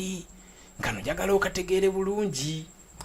Okawuliriza bulungi nti wadde Honorable Zaake yali part of the Parliamentary Commission nga yajjibwa mu kifo ekyo mu bumenyi bw'amateeka, teyabeera considered mu bino bayise service award, mu buno buli bw'enguzi obwali service bwe bayise service bwe basabise mbu service award. Kati when tasked to explain this, ubakibuuza Honorable Mpuuga, he said that they were waiting for the outcome of the court case which Honorable Zaake filed. Nti baali balinda ebinaava mu musango gwa Honorable Zaake. Baali balinda ebinaava mu musango gwa Honorable Zaake. Naye ate kati wano njagala obeere mugezigezi nnyo ng'ekyana kyani. Njagala obeere mugezi nnyo. Jukira mu minutes ziraga nti nno zino sente ziweebwa ba commissioners abo aba NRM basatu. Jukira sigamba nti no zigenda kuweebwa n'abajjana bali oba abaliwo nedda. Bano bokaboka betwogerako kuba it is not something that abajja bagenda zifuna. No, bino deal baje kulira bongabo. Jukira minutes ziraga nti nno it doesn't matter oba osavinze mwaka gumu oba ebiri oba myezi mukaaga. Kati kiba kitegeeza singa baali bakikola mu mateeka then bandi considerize Honorable Zaake ebbanga lya savinga. Oba kitegeera bulungi. Kati wanate Mpuuga n'agamba nti nno nti twali tulinda musango gwa Honorable Zaake gwe yateekayo ebinaaguvaamu. Yet in the first place the award was supposed to be given regardless. Ne president akyogedde wano manyi ndi mukola ki ni mukunyonyola nga sinda kusema. Alright, yet in the first place the award was supposed to be given regardless of length of tenure. It therefore raises questions why the award went only to Honorable Mpuuga and the 3 commissioners and not to Honorable Zaake. Kitegeera okawulidde bulungi ako nti award eno gye bayisa award Honorable Zaake tebamuconsideringa. Ubamubuuza n'akugamba nti nno twatulinda ebinaava mu musango gwe yateekayo gwe yawaabira. Kyokka nga ate mu minutes za meeting eyo ziraga nti nno sente zino ziweebwa oba zaali zirina okuweebwa omuntu nga ziweebwa Mpuuga ne bali ba commissioners abalala nga tebeekuusizza ku buwanvu ki bwe omaze mu office eyo, nga kiba kitegeeza n'oba omaze mu weeks 2 sente ezo zikola ki ozifuna oba million 10 oba 4 oba 5. Nendo z'owulira sente ze twogerako. So bwe butyo n'obukuusa obugenda maaso. President agamba so kyewuunyisa nti lwaki sente zino zagenda ku Mpuuga yekka ne bali abasatu nga si Honorable Zaake. Ne President ayongera n'agamba it will be remembered that Honorable Zaake's witch hunt started the day he started asking questions about the conduct of the Parliamentary Commission, where he chaired the audit committee. He was immediately kicked out for trying to expose whatever rot was going on there. Nti Honorable Zaake okutandika omulwanyisa kyatandika nga atandise okubeera nga atunuulira obujwanga gwe bakolanga mu commission yezo mu Parliamentary Commission. Yatandika okubuza ebibuuzo ebiri very critical, ngagezezaako okutunuulira ensonga eziri critical, ngagezaako okunoonyereza era ngagezaako okuexposinga obuli bw'enguzi n'emirimu engeri egitatambula mu bulamu bukufu bwajo mu kakiiko ako. Abasajja ne bamukola ki? Ne bagaaga abantu ojja kubeerawo, sooka okole ki? Sooka otuviire. Era ne basucceedinga ne bamugjamu. Ndowooza onfuna bulungi. Kuba message ogifuna bulungi. Tugende ku point number 8. Mujukiriza adde 10. We, the people of Uganda, have regularly called out the Museveni regime on its excessive expenditure. The NUP manifesto for 2021 clearly castigated the regime for negatory expenditure.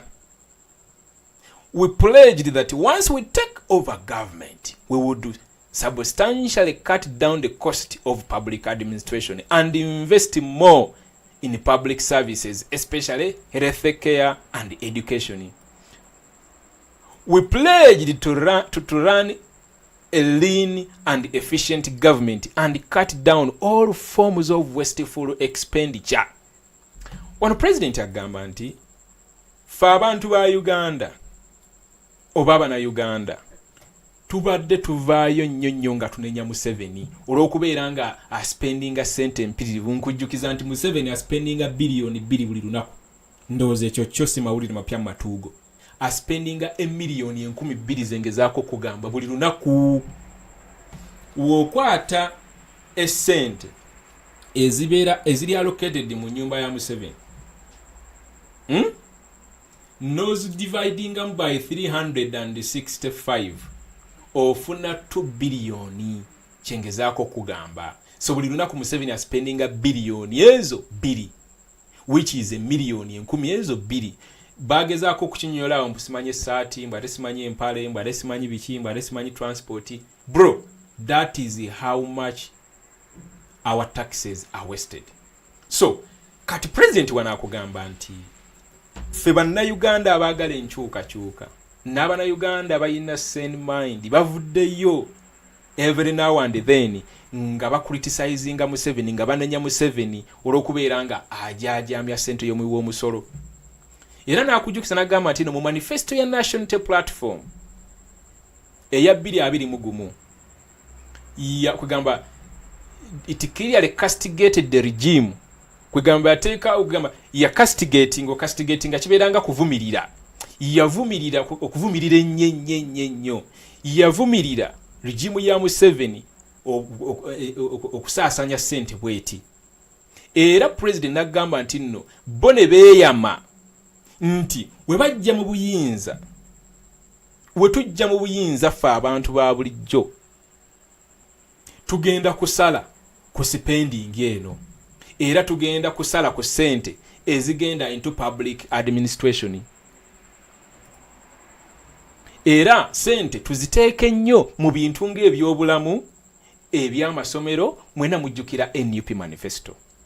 Era n'agamba nti nno tweyama okubeera nga tuddukanya gavumenti nga yeekuusiza in brief okubeera nga tespendinga mu ngeri yakwejaajamya. Abaagala manifesto ya NUP eri everywhere. Osobola ogenda bugenzi ku www.jbimonge.com ojja gisangayo ku ku homepage, ojja gisangawo awo. Ojja gisangawo mu PDF download, go and read it.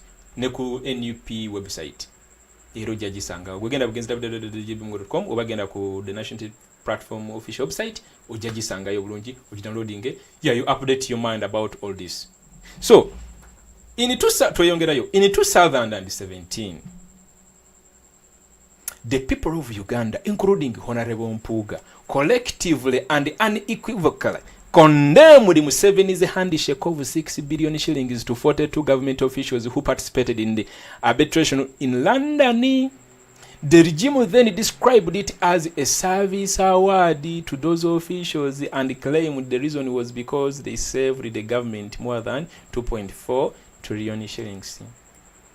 Mu 2017 Abannayuganda nga kwotadde ne MATHIAS Mpuuga bavaayo ne bateeka Museveni ku nninga olw'okugabira abakulembeze 42 aba gavumenti ebiliyoni 6. Naye of course government we yali yenyonyolako yakyekuusiza mbuno zaali service award ezabo ba officials, era nga bagamba mbuno bakola omulimu munene nnyo mu bataasa Uganda 2.4 trillion. Tebasasulwa mu musaala. Kyekibasasuza babanga nga Uganda ba saving 2.4 trillion shillings. Tebasasulwa musaala. Mulimo gwabwe gwego baba bakoze omulimu balinda omusaala gwabwe at the end of the month bafuna omusaala, bafuna allowances okwera meetings, bafuna simanyi biki. On top of that bagenda nga baba sente zino zonna. Such a shame. President Yongena gamba ntino, even then we all condemned that payment. We condemn that payment because government officials are not paid for their work they do. Oh, wait. Even then, we all condemned that payment because government officials are paid for the work they do. The Select Committee of Parliament, which probed the matter, concluded that the officials should refund the money because it was irregular. The Parliament directed the officials to refund the money and called on the IGG to investigate the haste As always, General Museveni defied the parliament, defended the illegal payment, and the debate ended there. Nti of course abantu batekawo ekibuli kinene nnyo ku ssente ezo. Komiti ya parliament yakomekkereza n'egamba nti nno abantu abo balina okulifandinga ssente ezo kuba tezaali za mateeka, era ne balagira IGG akole investigation y'obubi bwa ssente ezo. Naye nga bw'okimanyi Museveni yavaayo n'abadefendinga ne bikomaawo. Ekyo ndowooza okimanyi, sigamba nti nno mawulire mapyeri gy'oli. You get a point.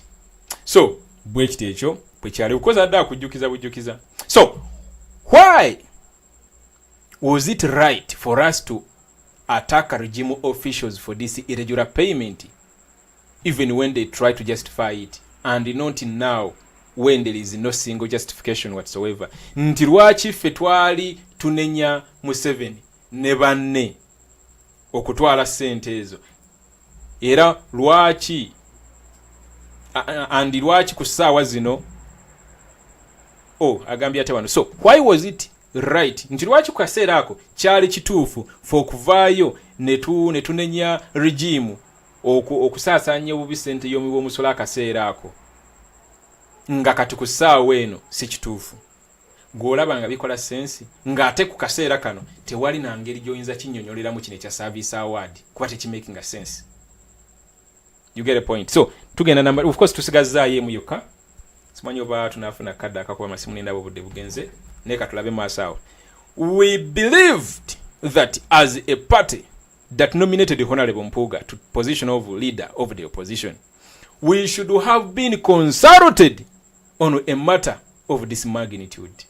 Nti ffe twali tusuubira era tukkiriza ng'ekibiina ekyasindika MATHIAS Mpuuga aturepresenting mu parliament nga akulira oludda oluvuganya, twali tusuubira nti ajja kujja atwebuuzeeko ku nsonga eno.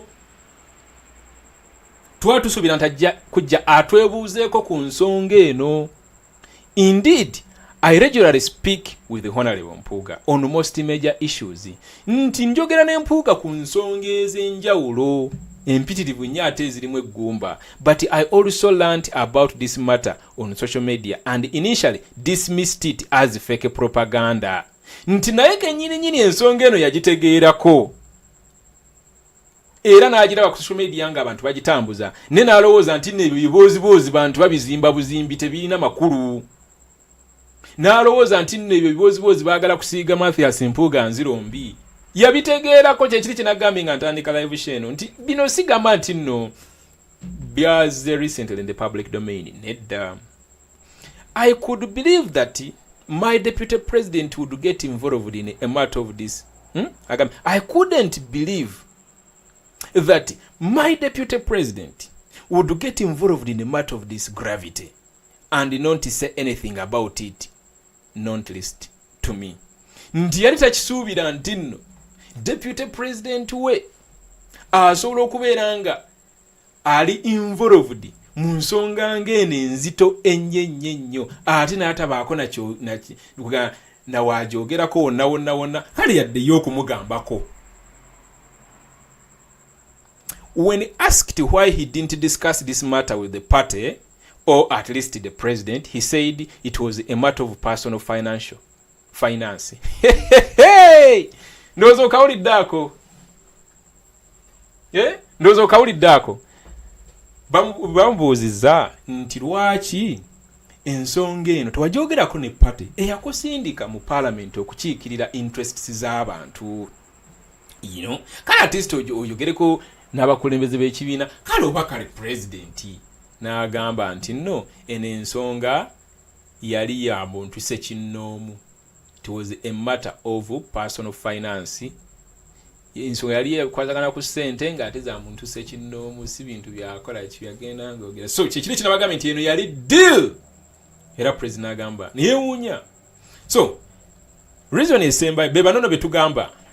Ngenda bakusomera amannya gaabwe gwe kakkana bulungi nnyo tuulo otereere.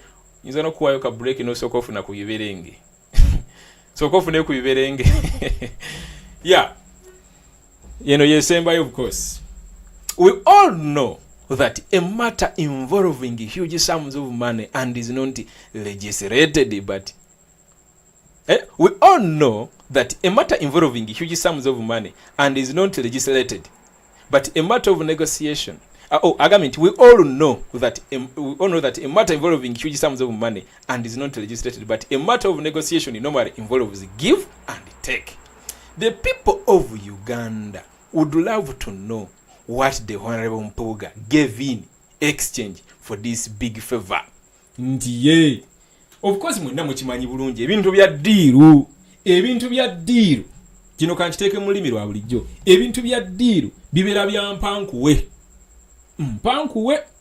tulanga Museveni agezezzaako nnyo okusindiikiriza ababaka ba NUP era abamu olaba nga bakoze ekibakagabo bagenze bavudde mu muki ne president waffe bamugizegera kuba oli yajja yakolamu nagamba nti yajja yakolamu is not after money yajja sente aziina yakolanga shame nafuna billion ya sente kati gwekola shebu saabala ofuna abantu 7,000 kubisaamu kangamba abantu obacharginze 2,200 sente ziba mmekezo kyola wange ennyumba gyayina bwaguga kyola wange so naye tisigama nti byajjawo ne silver platinum yabikolerera so kyengezako kugamba tiyajja kunoonya sente mu bino ebintu yajja kutereza Uganda so bintu bya mpanku of course yagano tulana mu 7 kyekiri mu abantu abasinga bintu bya mpanku kati wano twebuuza bakuwadde milioni 5 bana Uganda baagala okumanya gwawaayo ki gwe kiki wawaayo in exchange because bintu bya diiru bibera bya mpanku ekyekyo gwe kyewateekawo nga oba mfuna kyengeza kutegeeza. So for these reasons we believe that this was an extreme act of corruption which Honorable Mpuuga admitted initially and apologized for. Nti ffe ku nsonga zine 10 zetulistinze waggulu awo tukkiriza nti ekikolwa kino kyali kya buli bwanguzi era nga Honorable Mpuuga of course yakikkiriza era yeetonda. It is on record it was both illegal and immoral no matter how many heavy words are used to justify it. Nti kino mukiteeke ku record kigamba kya bumenyi bw'amateeka ate kya buswavu n'okozesa ebigambo bitya okukinnyonnyola abantu bagezeko kifuna nti nno kituufu kintu kya buswavu era kintu kya bumenyi bw'amateeka. The moral thing for him to do would be to apologize to the nation and step down from the Parliamentary Commission. That remains his choice. Nti ekintu kyalina okukola ekiri moral kiri kimu kwenenya eri eggwanga era na resigninga ku kifo kya Parliamentary Commission. Era President Asemeyo gagamba eyo decision okusalawo kuli eriye be bano betwogerako mulimu Serwanyi Solomon be batuula ono nga ye MP wa Bukooli County Central bano ba NRM bonna mulimu Esther Afoyechani ono umani MP wa Zombo ono yewa NRM mulimu Honorable Akampurira Prose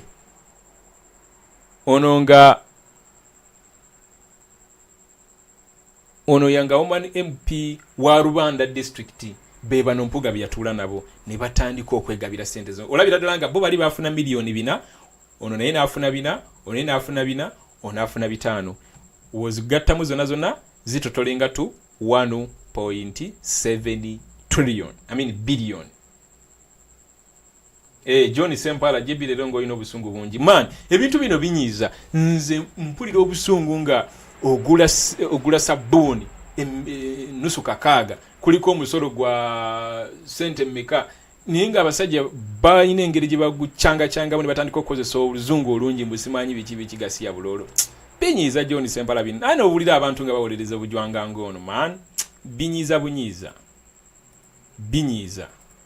toyinza butawulira busungu man especially ekikwasa obusungu bantu nga bano owulidde engeri gy'abadde CBS program y'olwaleero avudde mu ku discussing about the 500 million. Actually yandibadde atuleetera ensonga 10 lwaki sente zino ntuufu era ino zifuna naye byonna tabizzeeko azze musimanyi banwanyisa ate zimanyi president Kyagulanyi antunuulira ntya musimanyi antunuulira ng'omuntu agenda simanyi okukola biki bulwokuba nyambala amasuuti simanyi biki kuna bintu byayogera tebikwatagana mbate simanyi barashinga mbate simanyi ensonga tebazikwata we batyo ensonga ekwatagana n'omuntu akosezza obubi ofiisi tesaana kuweebwa wiiki nnamba oba mwezi mulamba mutugjeeko akamanyiiro. Ekintu ekirala kinjagala obbajjukiza tebabalimba nti Mpuuga mugezi nnyo ono musajja si mugezi. Omuntu omugezi takola bw'ati ate omuntu omugezi toweebuula banno omuntu omugezi tokakkanya banno omuntu omugezi teweefuula nti gwasinga okutegeera. Mpuuga si mugezi bulina kutubadde tumulabira mu kifaananyi kirala mubala bwambazi kwambala makooti gana makooti just makooti tusobola okugambala this is a suit naffe tusobola okugambala oba okitegeera naffe tusobola okugambala eno kooti yiyo nsobola oteekamu bulungi ettayi yange bulungi nnyo nsobola oteekamu bulungi pocket square yange bulungi nnyo nsobola okukozesa bot tie nsobola okukozesa enomo tie erivere slim nsobola okukozesa nsobola n'okuteekako na lapel chain nembeera nga ndi perfect gentleman nenteekako n'essaawa oba okitegeera nsobola n'oteekako kamabandi bulungi nnyo nembeera nga ndi stylish bulungi nsobola ne lapel ozitrimminga bulungi ne satin nembeera nga ndabikira ddala bulungi okitegeera zino just suit tebababbira mu suit.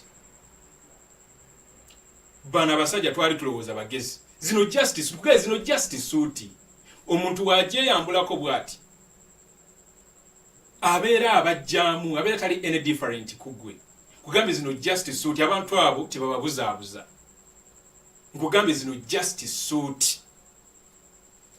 suit era olaba nagambe kanzije nga njambadde oba okitegeera nagambe lwaleero nange kanzije nga nkoze eki njambadde mbagambe bugambe nti eno just suit ekitusibiza mu buwambe bwa Museveni basajja bambala bino ne tulowooza nti no bagezi ne tulowooza nti no bagenda kukola ebintu ebiri moral ebintu ebiri legal naye batudisappointinze nnyo kati fe abaana abato ze zino examples zetulina okulabirako ng'omuntu otuula ku TV ng'odda ku radio n'ogezaako okunyonyola eggwanga lwaki sente ezo ntuufu era lwaki twatulina ozeegabira really tetugenda kikkiriza nze kamabulire ffe abantu abamu tukola ebintu bino tetulina kafo ke tutunuulidde mbw Ebibya ali ku live eyo nekirala kayagalayo wali akafo simanyi agala kwesimuko nedda twagala ensi yaffe ate twagala etambulire ku mateeka tulina constitution tukola ki etwala ne tukimanyi bulungi nnyo tewali kirina kimu kisobola kufunctioninga under Museveni dictatorship nga the only moral thing each and every single Ugandan can do is to wake up and recharge their minds and do all what they can to devise means of deposing a person of Museveni to structuring bulungi Uganda yaffe tugiteeke kukuba etuufu kyekyo tulina okwekoleranga bana Uganda. So nkubuuziza kati abasajja abakulu abeeyita ab'ebitiibwa obabeera nga basobola okweyisa we batulina dda ku TV n'atandika okuwa ensonga lwaki nnyina okukozesa obubi ofiisi lwaki nanyina okutuula ne ba NRM abo to structuring essente nze negabire zino negabire ziri no sense binyiiza maani binyiiza bunyiiza bana basajja bakulu bandibadde balabika bandibadde kyakulabirako eri emijiji emito naye n'omuwulira ng'avuya mbw ate simanyi banwanyisa ani akulwanyisa lwaki ababaka abala tebakomplaininga kyekimu nti babalwanyisa naye omuwulira mbw ate simanyi Kyagulanyi antunuulira bubi simanyi antya maybe oba antya mbu simanyi mbagambye ono musajja si mugezi abantu abagezi tebaberitolinga bakulembeze bannaabwe tebabakkakkanya nkugambye nti nno meeting mwe yabadde atudde mwe bayogeredde bino byonna gyeyatuze n'atugamba bwe simanyi I labored to educate my comrades simanyi biki in a very simple language abantu abadde mu meeting eyo mwabadde mujole mugisha ono mukyala mukulu she's a responsible respected mom Lina Zedwiga she's an educated respected mom John Baptist Nambeshe musajja mukulu wa kitiibwa toyinza muweebula bwotyo David Lewis Bongea the Secretary General toyinza muweebula bwotyo oyinza okuweebula Joel olw'emyaka naye is a land fellow ayinza n'okuba kusinza ebitabo ebya seniority wonte bigenda kukola nga mukola ensobi ne mutandika okujja okuzisiiga nga mukozesa ebigambo gambi by'oluzungu nyina okwegonza mbu simanyi deputy secretary general yabaddemu atabaddemu ye honorable Medard Sseggona tiyabaddemu tiyasobodde kubeera mu meeting eyo n'ajja natandika okubashing natandika okubelittling natandika okukakkanya simanyi sigenda kufugibwa a small section of family interests wobanga NUP osolo giyita a small group of family interests NUP ekufudde leader of opposition NUP ekufudde deputy president Buganda region NUP ekufudde MP wa Nyendo Mukungu. Indeed, if it was about family, then you were part of that family. You were part of that family. Not simply because your mission teyali yakujjako Museveni wabula to cement your longevity in those positions. Actually, no wonder you guys came out and criticized the amendments the national platform came up with of leaders serving only 2 terms and then they leave way for others to come.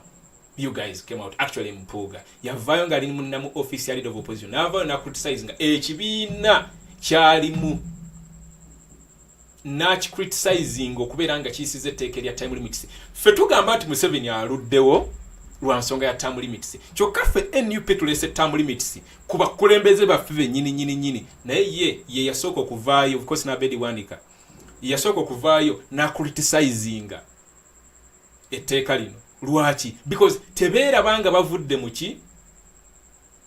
bifeeyo bye balimu bagifuula business. Kyenva mbagamba mbakuutira nnyo guno omulembe gwaffe twebeereremu nnyo. This time round tubeere bakambwe nnyo tuleme kukkiriza busajjasajja na buntu bujjawo simanyi tugenda ku representinga simanyi wano omuntu nga mwavu ku mutima ng'ate mwavu mu nsawo tetumwesembereza kubeera nga tumukwasa ekifo omuntu atasomyeko naye tumukola ki anyway ekyo munsonyi okuba kati abasomyeko la bye bakola ekyo kinsimatuse abasomyeko la bye bakola ekintu ekikulu ye muntu alina ku kasente ke ng'akozeemu nga mugaga ku mutima ng'ate mugaga ne mu nsawo ng'ate ali revolutionary in nature kuba bakulembeze twetaaga kaseera nga kano twetaaga abakulembeze abayina ebirowoozo n'ebigendererwa nga byakujjako Museveni si byakufuna kafo batandike gabira abantu bu ambulance batandike kuzimbira abantu nguudo batandike kola biki emirimu ate gya government tuyina okutambuza eggwanga lino mu butuufu bwalyo neti tugenda litambuza n'abasajja nga bano nedda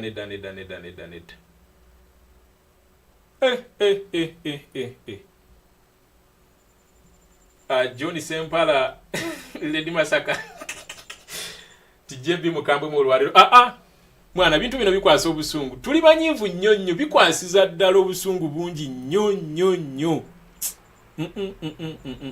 abasajja mu bagambe tuli banyivu nnyo nalabye abasajja b'e Masaka mmwe abasajja b'e Masaka mmwe abasajja abakulu ab'e Masaka abalowooza nti no bagenda batunuzaamu bukamera mutandika okwogera ebintu ebitakwataga nalabye omukazi awooza mulaffe tukozeeko simanyi mu gavumenti simanyi public sector nzesente simanyi tuzifunye nsimanyi era ne tuzirya gasiya buloolo gwe wazeegabira gratuity ebeera stipulated in the contract gy'okoze ne employer wezibeera nga sente zikuweebwa outside of the law that is illegal. Zino sente zetwogerako teziri stipulated anyway. Reason is 10 tuzibawadde bulungi. Reason is 10 tuzibawadde bulungi, right? Genda ozisomemu olabe ensobi yonna ezirimu ojje otubatolinge temuddamu tuwuddisa ate kati kyengezaako okulala ekintu ekyanzijidde recently kinakyogerako lumu nga ndi ku live yali ya Map Media last year. Engeri gye tuli nti ekintu kimu kye twagala kiri kimu Museveni kugenda twebereremu n'abakulembeze be tudiringa nabo ne bana baliko bennyini oli waabeera nga ali mu kuzanya politics bannange twebereremu obusungu bungi tuyagadde Museveni aveeko from way back in 2000 and I don't know way back because of that back allo ne kati enkola tuyino gikyusa abakulembeze bano tugenzo kiraba ngebakomidde Museveni muki mu bufuzi olwaddiru nga zino kwati basobola kuwa milioni 5 n'olowooza okukola kyo criticizinga wegenda omuwulire ku gundi gye nkugambye eri gundi eno hard questions genda omuwulire engeri gyaddamu ebibuuzo eno yeriwa had questions eriwa. Let me see, where did I put it?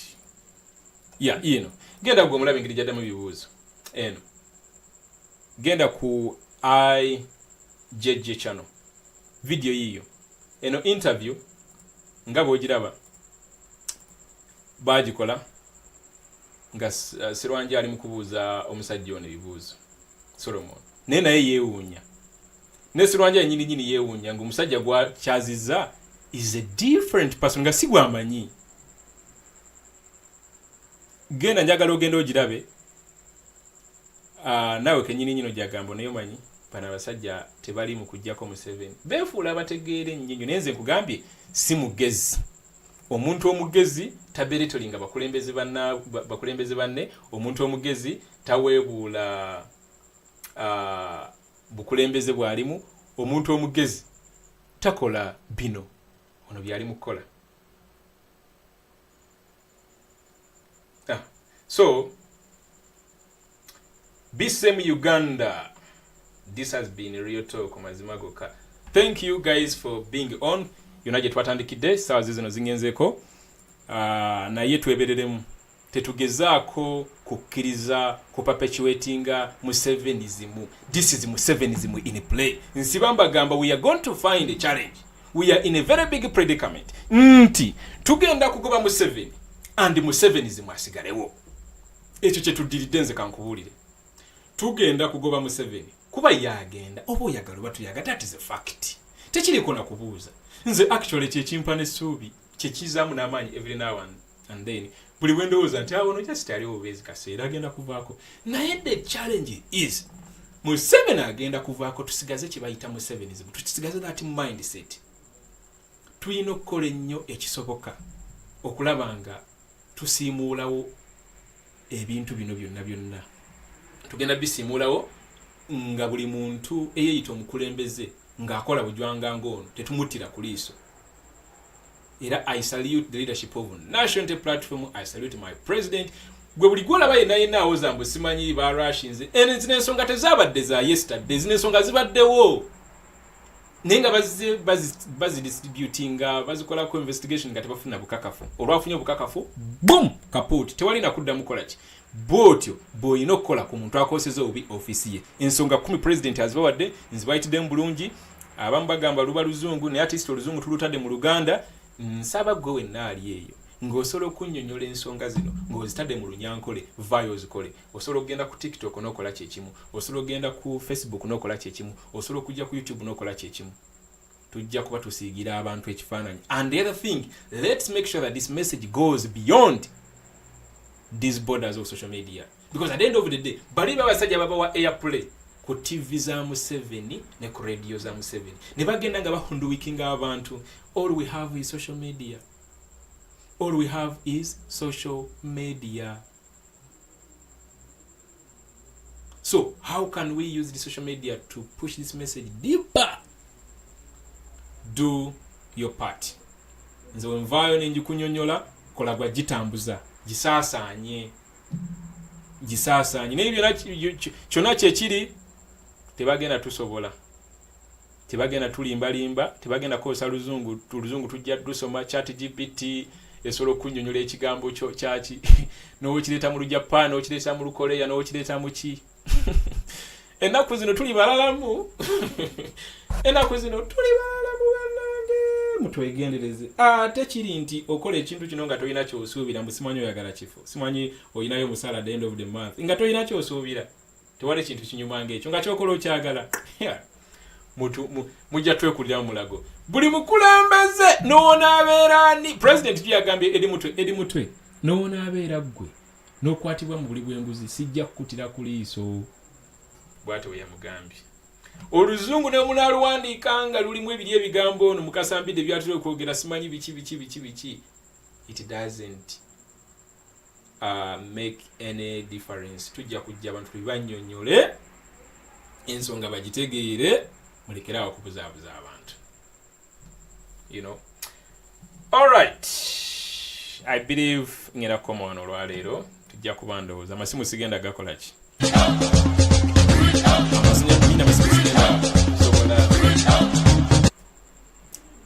Sigenda Koni Naroga. So can some comments za mwana bulungi. Koni Naroga, Lady Masaka, Proud Ugandan, Johnny Sempala.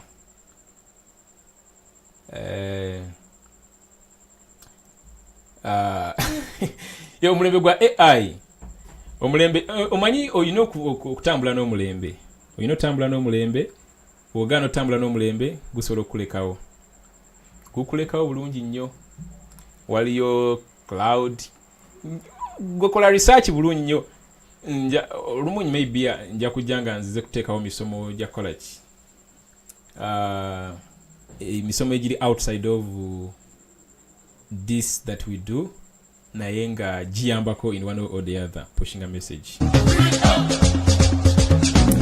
Muna Uganda 256 webale nyo mugana nkubera banange mwebale kubeerako mwebale na kufollowinga mpozi nekirala kimba jukiza. You guys, I always remind you, let's support each other. Aba erambe supportinga olengera kibebe kulu ekifuna yo muwala nga aina message jayisizaawe kuba Bobiwine obe kuba revolution nga kijikwata kijiteeka ku page yayo ngolwo efuna mileage ngera n'abantu abala bagenda bagipostinga. So let's support each other. Ofuna yo channel ngetambuza message yanchuka ngeri aligned with our message. Nsibamba gamba go support it blindly. Message sharing nga kuganga olinga go bakoze ekigolinga go bagoba. Tujja kuba twe supportinga in one or the other. Ba Muna 256 je bali ba yekolera je bali ba Masaba je bali Bisemu Uganda jali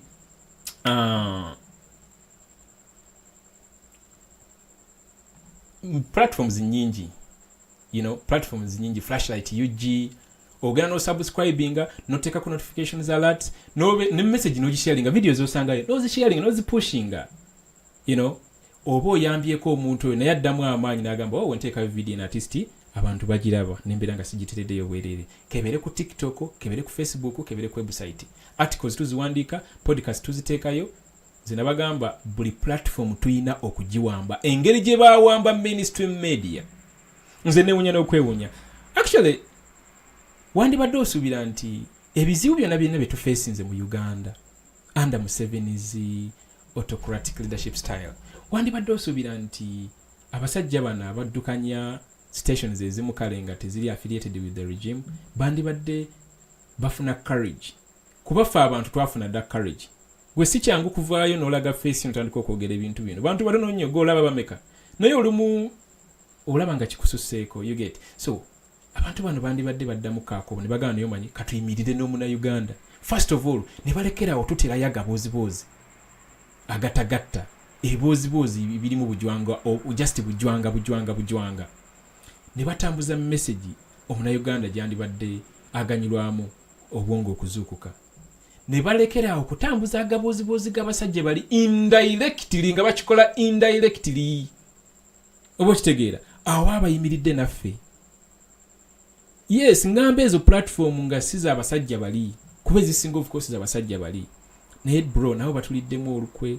Naye engeri gye tuyina media eno, social media gyonna emikutu tugiwambe, tugende ku TikTok tuwambeyo, Facebook, everywhere tuwambeyo, tuleme kulekawo any space y'abasajja bano kujja kola ki kwezingira waawo. Yeah. Alright guys, ndowooza comment section zammwe nazo ziwooma zinyuma. Forest Authentic Revolutionary TV, thanks. Naswa F France kumala okulaba kanzire waggulu eri wasookera ddala kandabe.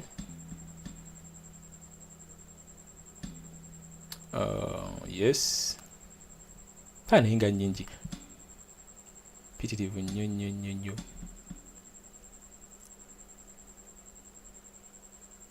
Wale wanagambye Kakoza Andrew, umanyi Kakoza Andrew ali brainwashed, yaganye okutegeera ensonga zino. Mbutu my understanding is center nazifuna secondary Bobi stop okwerabisa tamanyi Parliamentary Commission. Of course bagundi bano bu comment buno obu criticizing olumu mbwagala nnyo because buhudu wikinga abantu. Ba politicians bano bajja kozesa buli kigambo ba justifying lwaki ensonga eno ntuufu. So kati bambi abantu abamu bawuddisibwa, kati bambi bamugamba center nazifuna ngana yakkiriza mbutanazifuna. naye ng'agamba tanazifuna agamba azaagala. Kati kankubulira ekintu kimu. Sente tebagenda ziyita nti no it is illegal money, bagenda ziyita it is illegal era ziri mu mateeka naye nga teziri mu mateeka. Bagenda kugamba tanazifuna wadde yazifuna ajja kugamba tanazifuna. Ajja kuzoogererako ebigambo wadde nti teziri mu mateeka naye ajja zoogererako ebigambo kafukunya. Naye nga gwe kyolina okumanya ku kitiibwa kya Mpuuga twakizudde ng'ali worth 500 million. Ekyo gwe kyolina okumanya. Ku kitiibwa kye nga wamumanyi ali just worth 500 million. Ali worth 500 million. Kuba singa tali worth 500 million yandibadde taking a part in that kind of meeting. Ali worth 500 million. That is it. At 500 million yezo zigabanyamu data webitano oba ofuna ba activists bamekao. Let me see. I believe you guys can come one olwaleero. Let me see any other communication agenda owuliranga ayagala.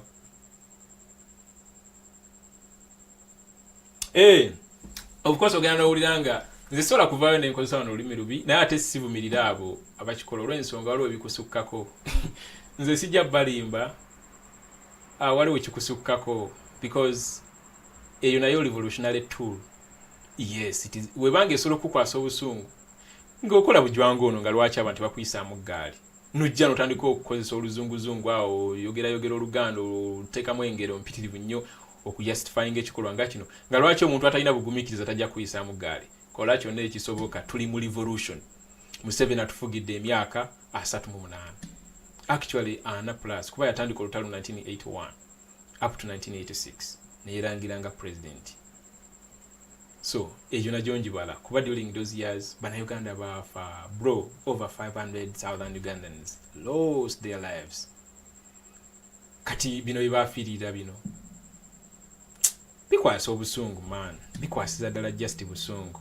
Kamala okugendako ku Twitter mbalageko katono waliwo kinjagala balaga ku Twitter. I don't know how I can do it in split seconds here. Alright, kankole bwenti.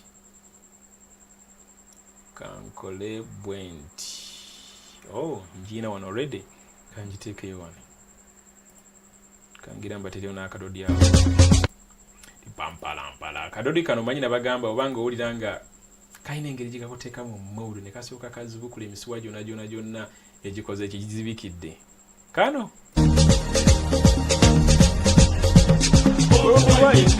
Wana ateeka mwaka. Ndi wano teeka Twitter. Mala okubaako kimbalaga katono.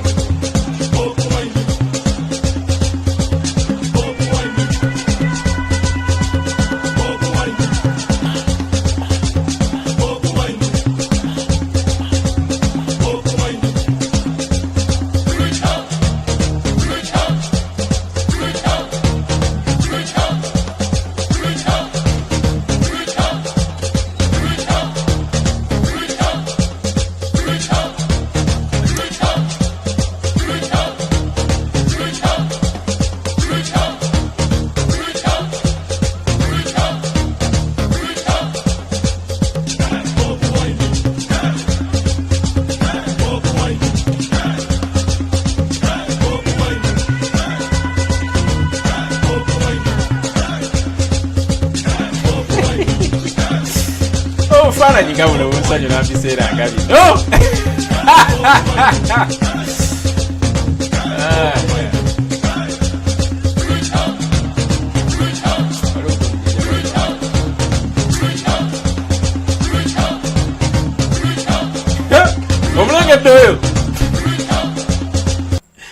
Omulengedde oyo agamba buno bukyali nga bukaaye. Omulengera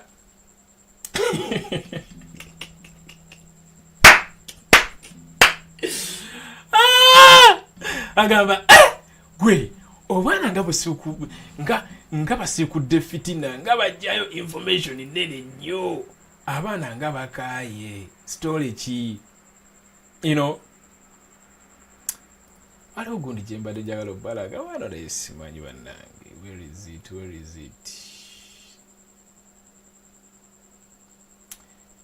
By the way, on top of that, our president is going to be at morning at NTV. Agenda kubera ku morning at NTV this Monday. Ne Monday iriwala bandangi. Nalabi post yenu ningamba Monday ngeriwala. Monday ngeriwala ninga Monday ngeriwala. Monday iriwala. Na ye president wa affair agenda kubera ku NTV. So, catch him live, of course, from 7:30. Yeah, from 7:30. That is going to be on the 4th March. Yeah, with Chris and Priscilla. Yeah. Of course, bagenda kwogera ku nsonga zezimu. Ne of course president byayogeddeko. Bye bino byennyini byemba nnyonnyodde. Yes, bino byennyini byemba nnyonnyodde mu kiwandiiko kye. Bye byennyini byagenda okukola ki? Okunyonyola eggwanga.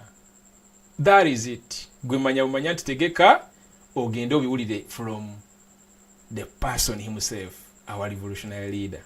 Sebo mpoze nekirala kina identify nze gundi eno egenda kumpanvuako sagitadde mu bookmarks. Segenda kumpanvuako sagisetinze Twitter kanjirabire.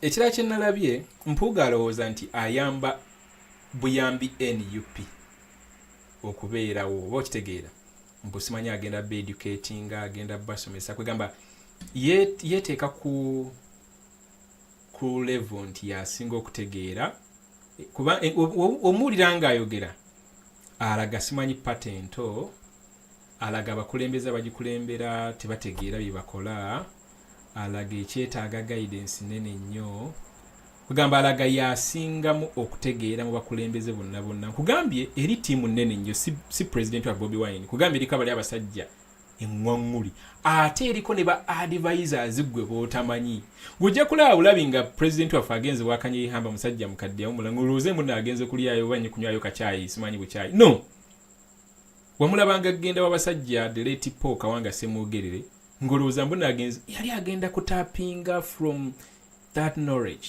agenze kunywa mukacaayi na mukulu nenga alina byagenze omubuuza okitegeera wodanga ye wammwe yona gyova otulangako n'abasajja abakulu b'okukyalo ezo encyclopedias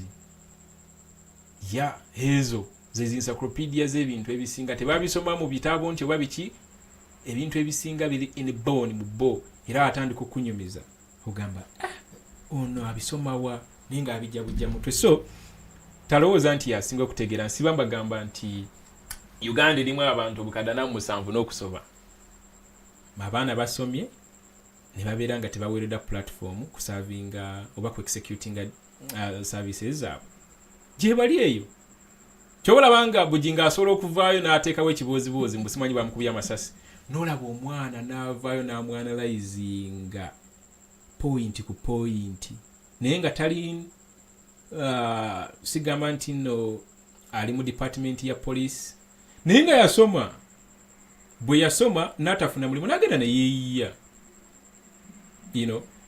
so ono talowooza nti yasinga ekyo nakimulabyemu ng'ayogera alaga singa okutegeera era ayamba buyambi NUP okubeera mpozi n'ekirala kinamulidde ayogera mbu simanyi batandika NUP simanyi biki alina ebigambagamba byayogera bitakwatagana ensonga yabadde ensonga emu ya $5 million nakulekulira ku kifo kya Commissioner of Parliament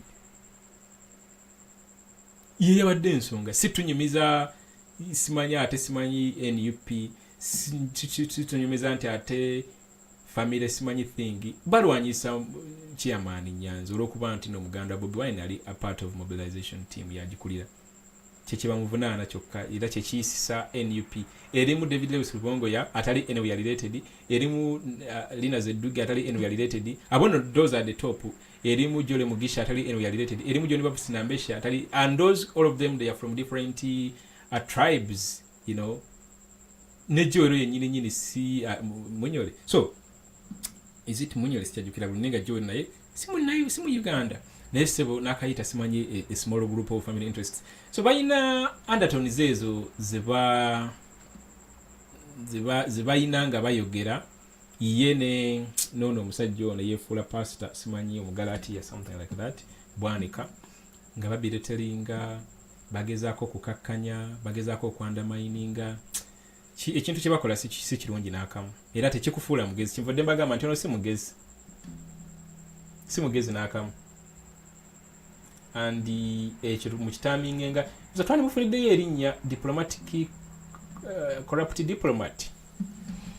I don't know, because gujova notandika okunyonyola how this kind of a thing weri ekituufu kinyamiza. Mubadde balabi balungi, mubadde bawuliriza balungi, yonna gye musinzidde mubeere bulungi, tusisinkane ndowooza olunaku lugenda kuba either on Monday oba luyinza okuba olw'enkya. Nsiba mbagamba nti on a daily basis wabeerawo ebintu ebiba biguddewo nga oyagala n'obikolamu olugero. Osobola obikolamu movie gye bayita 24 nga each day makes up entire season. Kuba sitwogedde ku baganda baffe basibiddwa mu makomera. Sharon Kemigisha, so far now it's more than a week. She was abducted and up to today no one knows her whereabouts. She's still heading a communicado with no trace. Not even friends, not even lawyers, not even her family members, relatives and all the kind. Bamanyi gyali. Ebyo tetubyogeddeeko. Tetwogedde ku baganda baffe abasibiddwa, ababuziddwawo. So, and this continues to happen on a daily basis. Of course, it is a systematic kind of campaign to silence dissenting voices. It has been the Museveni kind of response to those that come out to speak against his authoritarian rule. But of course, these are some of the episodes that we know ku college. Okuyitamu to the new Uganda. Tuli mu lugendo, and it was never going to be smooth. Lwali lulina okubeeramu obwo, so bwe buno. Yesterday I told you these are some of the chapters that we are going to include in that book, The Rise and the Fall of Museveni. Sorry. The Rise and the Fall of Museveni. Such a chapter tesobola kubulamu. Such a chapter tesobola kubulamu. Olunaku Deputy President wa NUP omusajja Bobiwine bwe yateekamu bwesigwa n'amukwasa Parliament aberenga yakulira oddala oluvuganya. Eyo chapter tesobola kubulamu in the book titled The Rise and Fall of Museveni. Eyo chapter tesobola kubulamu ate jja kuba enyuma kubejja kubeeramu ebintu ebiri factual statement zizo yaziwandiise tujja bijja tunyumira kuba imagine abantu nga basoma tujja avaayo nayogera oluzungu nga lungi yetsimbye mu kakooti nyumiza abantu ng'ebimiliyoni 5 wayino zitwala kuba you know. Okay guys, have the best of the time wherever you are. Bye bye.